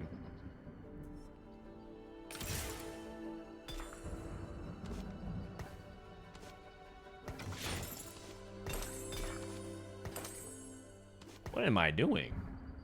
Okay, so who holds the ghostly emblem? Maybe Ash or something? Oh, wait. I am so lost, man. I am so lost. I'm even... Wait. And then I removed the ink. Okay, whatever. It's fine. So I think I just like end up putting it back on Jax and then doing it anyway. All right, I got lost, man. I got lost in the sauce. It's okay. It's okay. But I definitely got lost in terms of like how I wanted to do it. I could have just removed the ink warden and then saved the Jax too, but whatever.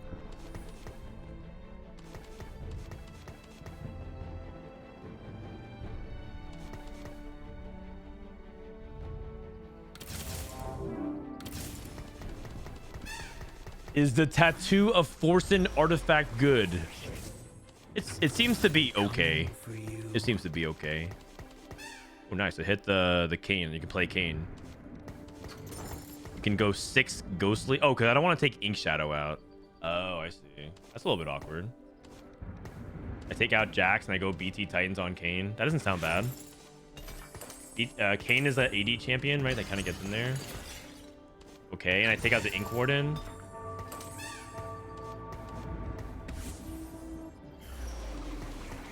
Okay. So 6 ghostly. I know that my board is not upgraded, so I'm anticipating to lose 1 more. And then next turn I'm gonna go for 4 or 5 like big time roll down. Okay, I'm getting bodies now. Okay, my board sucks. I didn't kill a single unit. Every flower blooms to be seen.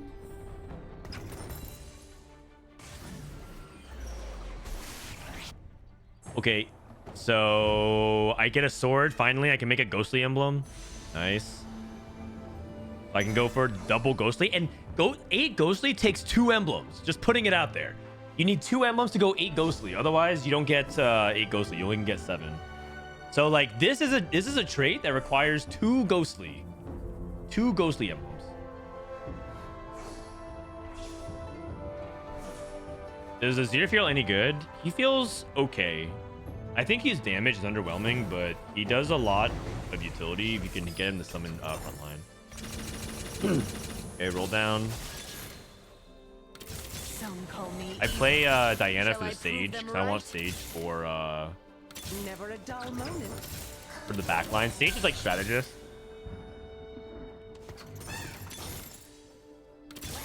Member units cost 0.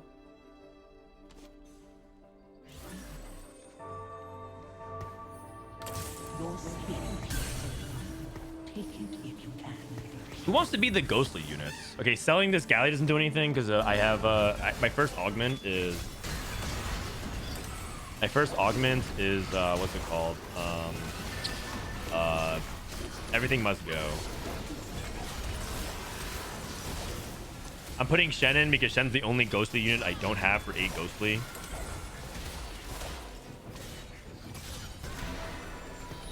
getting bodied. My board does nothing. So I'm like, okay, that's fine. Oh, an encounter's coming up. Maybe this encounter might bail me out. I have an encounter coming up at 4-6. Okay, and the counter is Kindred offers you a temporary item. Like, oh, sweet. That's good for binary. I'm like, I need more frontline, so I put the item onto Alawi. Caitlyn. I do something I think a little bit weird here. Okay, I hit Shen. So I'm like, okay.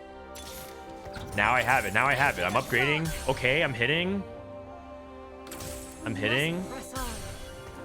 Second ghostly emblem. I put it on a Mumu because I'm like, okay, it like heals.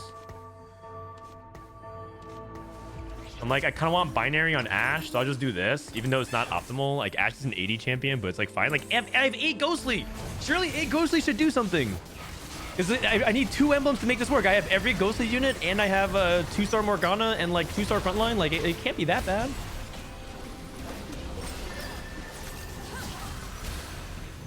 Right? Ghosts. Yeah, I won. Yeah, it actually did something. Kind of. Like, but you guys see what I mean when I said like I can't tell what's actually happening. I have this big 8 ghostly trait, but I couldn't tell what was actually happening. What does ghostly do? So ghostly summons ghosts that attack enemies.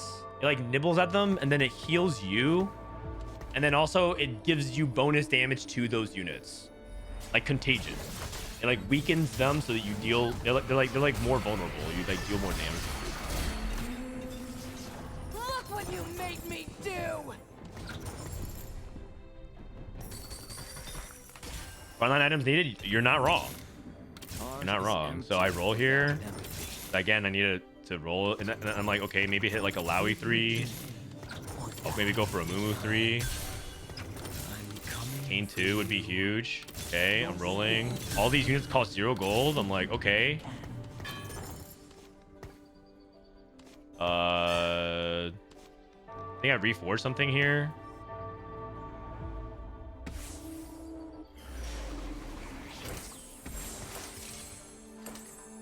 I don't want another even shroud. I think I just take this sword. I guess I could go like gauge or something like that. Even shroud. I already have an even shroud. And I'm like, all right, I'm finally doing something. Like 8 ghostly looks like it's doing something. Like I'm finally cooking a little bit. I'm online.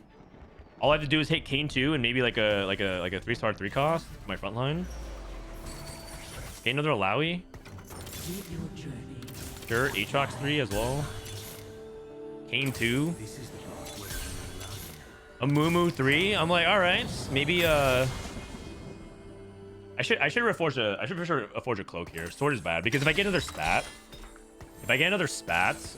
don't I actually want the sword for a ghostly for loot subscription?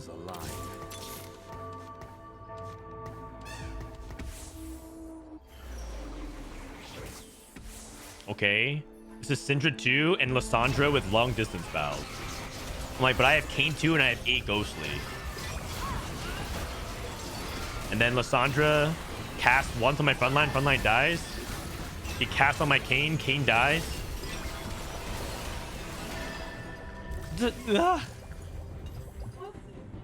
And so I just lose. I'm like, that's fine. I'm on 1 life. That's okay. Lysandra's OP. Everyone knows that.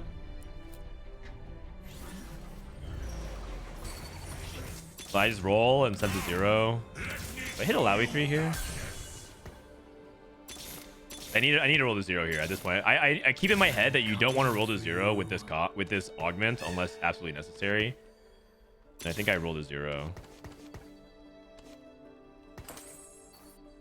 So yeah. I mean, I didn't like full roll to 0. I could have sold. Actually, no, you can't even sell it. Yeah, never mind. I rolled to 0 and like you can't even sell these units and get anything back. And I run into Zaya 2 with 7 Story Weaver with no, not Zaya 2, Zaya 1 with Irelia with Radiant IE. She like 1 taps my backline and then I just died. So I worked so hard for this 8 ghostly and it didn't do anything, you guys. I literally just hit this 8 ghostly and I just die. 30 is supposed to give me 30 bonus damage per Spectre, and I felt like nothing happened. So yeah. So that's the 8 ghostly game. I was so floored by this. I was like, is this actually like supposed to be how this feels? It feels like it didn't do anything. I got 2 stats for this, and it felt like nothing happened. And so one theory is exactly what Cody said. One theory is there might be something bugged where it's like not correctly working. Like the trait might not be actually working. But like my board doesn't look that bad, right? If you guys look at it, like it can't be that bad. I have multiple 2-star 4 costs. I have a 3-star Moonway. Yeah, I didn't hit a Lowy 3, but like I think that's fine. I feel like it's actually it feels like it should have done reasonable. Yeah, I think stay away from Ghostly is the moral of the story for this one. Anyways, I mean, we can watch the end of the game if you guys want. We can go ahead and fast forward to it.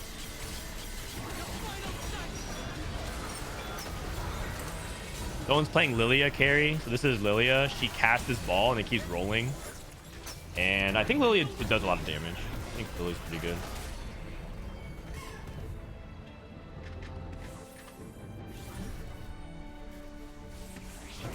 I don't think you win with allow. Yeah, even if I had allow it 3, I don't think I win. I'm pretty sure it was just too weak. It just felt like it didn't do anything.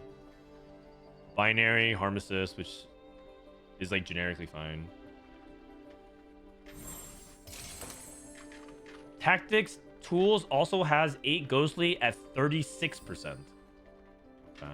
They might have the more updated version because this was played like 2 days ago. They might have the more updated version.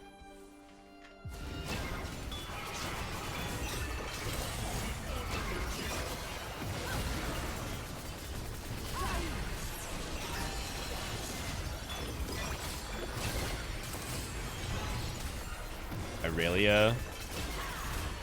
Wow, dude. Oh, Syndra wins those? That was crazy. I mean, I think Lily is good, but I think Syndra is better based off the playtest I've seen. I think Syndra is really, really strong. I think at this point also Ramblin's Aurelia starts falling off. Not really. Kaisa.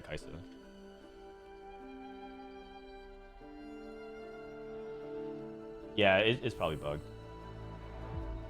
Is Silas an Arcanist? No, he's a Bruiser. He's an Umbral Bruiser. Silas is... He's actually a lot like Jax. Silas is... dash around the target and slam, and then heal, and then swipe after and deal magic damage to like as an AoE. It's basically like Jax. He jumps in, does like a little twirl, like a pirouette. Man, I'm getting more dogged again. 10 mythic. 10 mythic. What's 10 mythic do? Surf for Dimensional, thank you for the tier 1.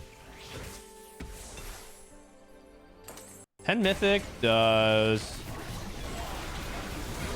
instantly become epic. The bonus is increased by 200%. Oh my god. You just get like insane stats. So mythic champions get health, I'm ability, getting power, more attack dogged speed, again. and you get like an insane bonus. Yes, I thank you for the 10. How does Exalted work?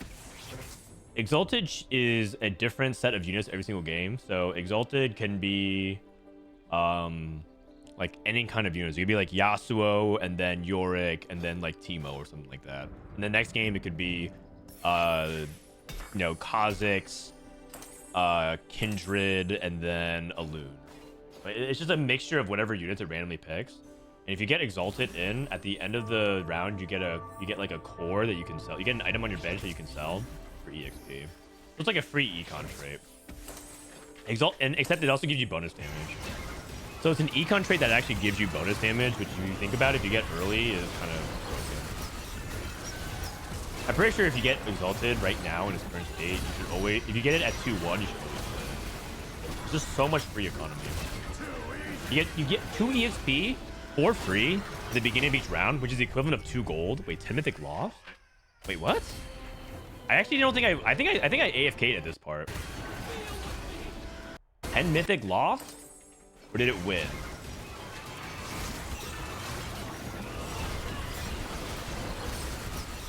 So I think it won. I think it won. Yeah, the 10 mythic was winning. Way too much stat.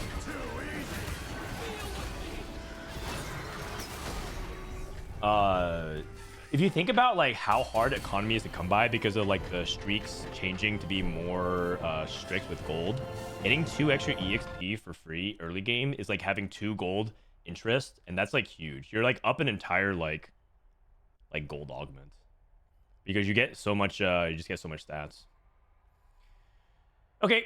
I think that's it for me today. I just want to do like a kind of a light stream here. I didn't want to do too much because Worlds was honestly a lot. Actually, the past couple weeks have just been like a lot.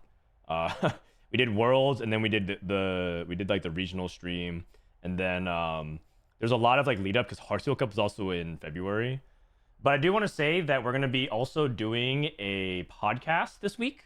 So let me go ahead and pull it up. If you guys didn't see the announcement already, this Wednesday, Malala and Dish Soap will be joining us for our final episode of Set 10. We get to talk to Malala about his Worlds run. We're going to talk to Dish Soap about his Regionals run as well, because we didn't technically do a Regionals episode. So that's going to be on Wednesday. Tomorrow is going to be the PB launch, and then Wednesday is going to be the podcast. So it'll be fun to try and catch up, but then put a nice bookend to close out Set 10 and then focus on Set 11. So you definitely should check that out. Let's see, what else? This weekend apparently is a 4v4 tournament for PBE. We might watch it. I think it'd be fun to like see how competitive is shaking up on PBE.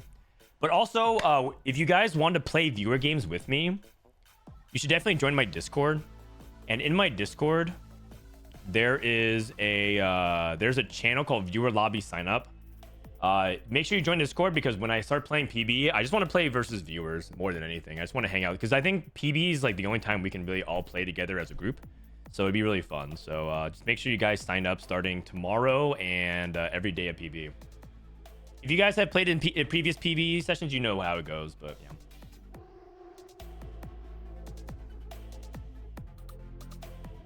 Are you purposely looking like Caesar Flicker from the Hunger Games? Yeah, that's me.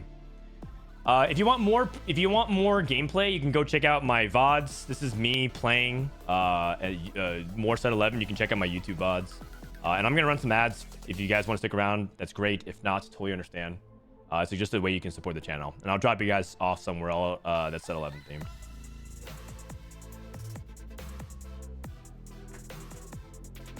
Thank you for the stream. No problem. A low-key, nice stream, just talking about my Set 11 games. I think it was fun. Dude, Set 11 looks really, really good. Looks really good. I'm excited for it. Maybe I'll drop you guys off with Tody because he's doing Set 11 videos. Plus, he rated me the other day, so maybe it's kind of like a little bit of love. Also, NA and Brazil and LATAM are combining competitive regions next set, so we better get chummy with them. NA, if you guys haven't heard, NA, LATAM, and Brazil are combining into one region for competitive moving forward. Which is actually going to be kind of crazy.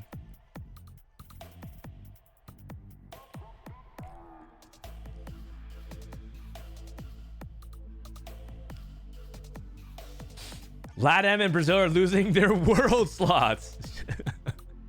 Right? Oh, man. What a press event. I'm excited I'm gonna say to see you pop off, man. Set 11. Malala and Dish Soap were due, but Set 11 is Precipice time. He's overdue.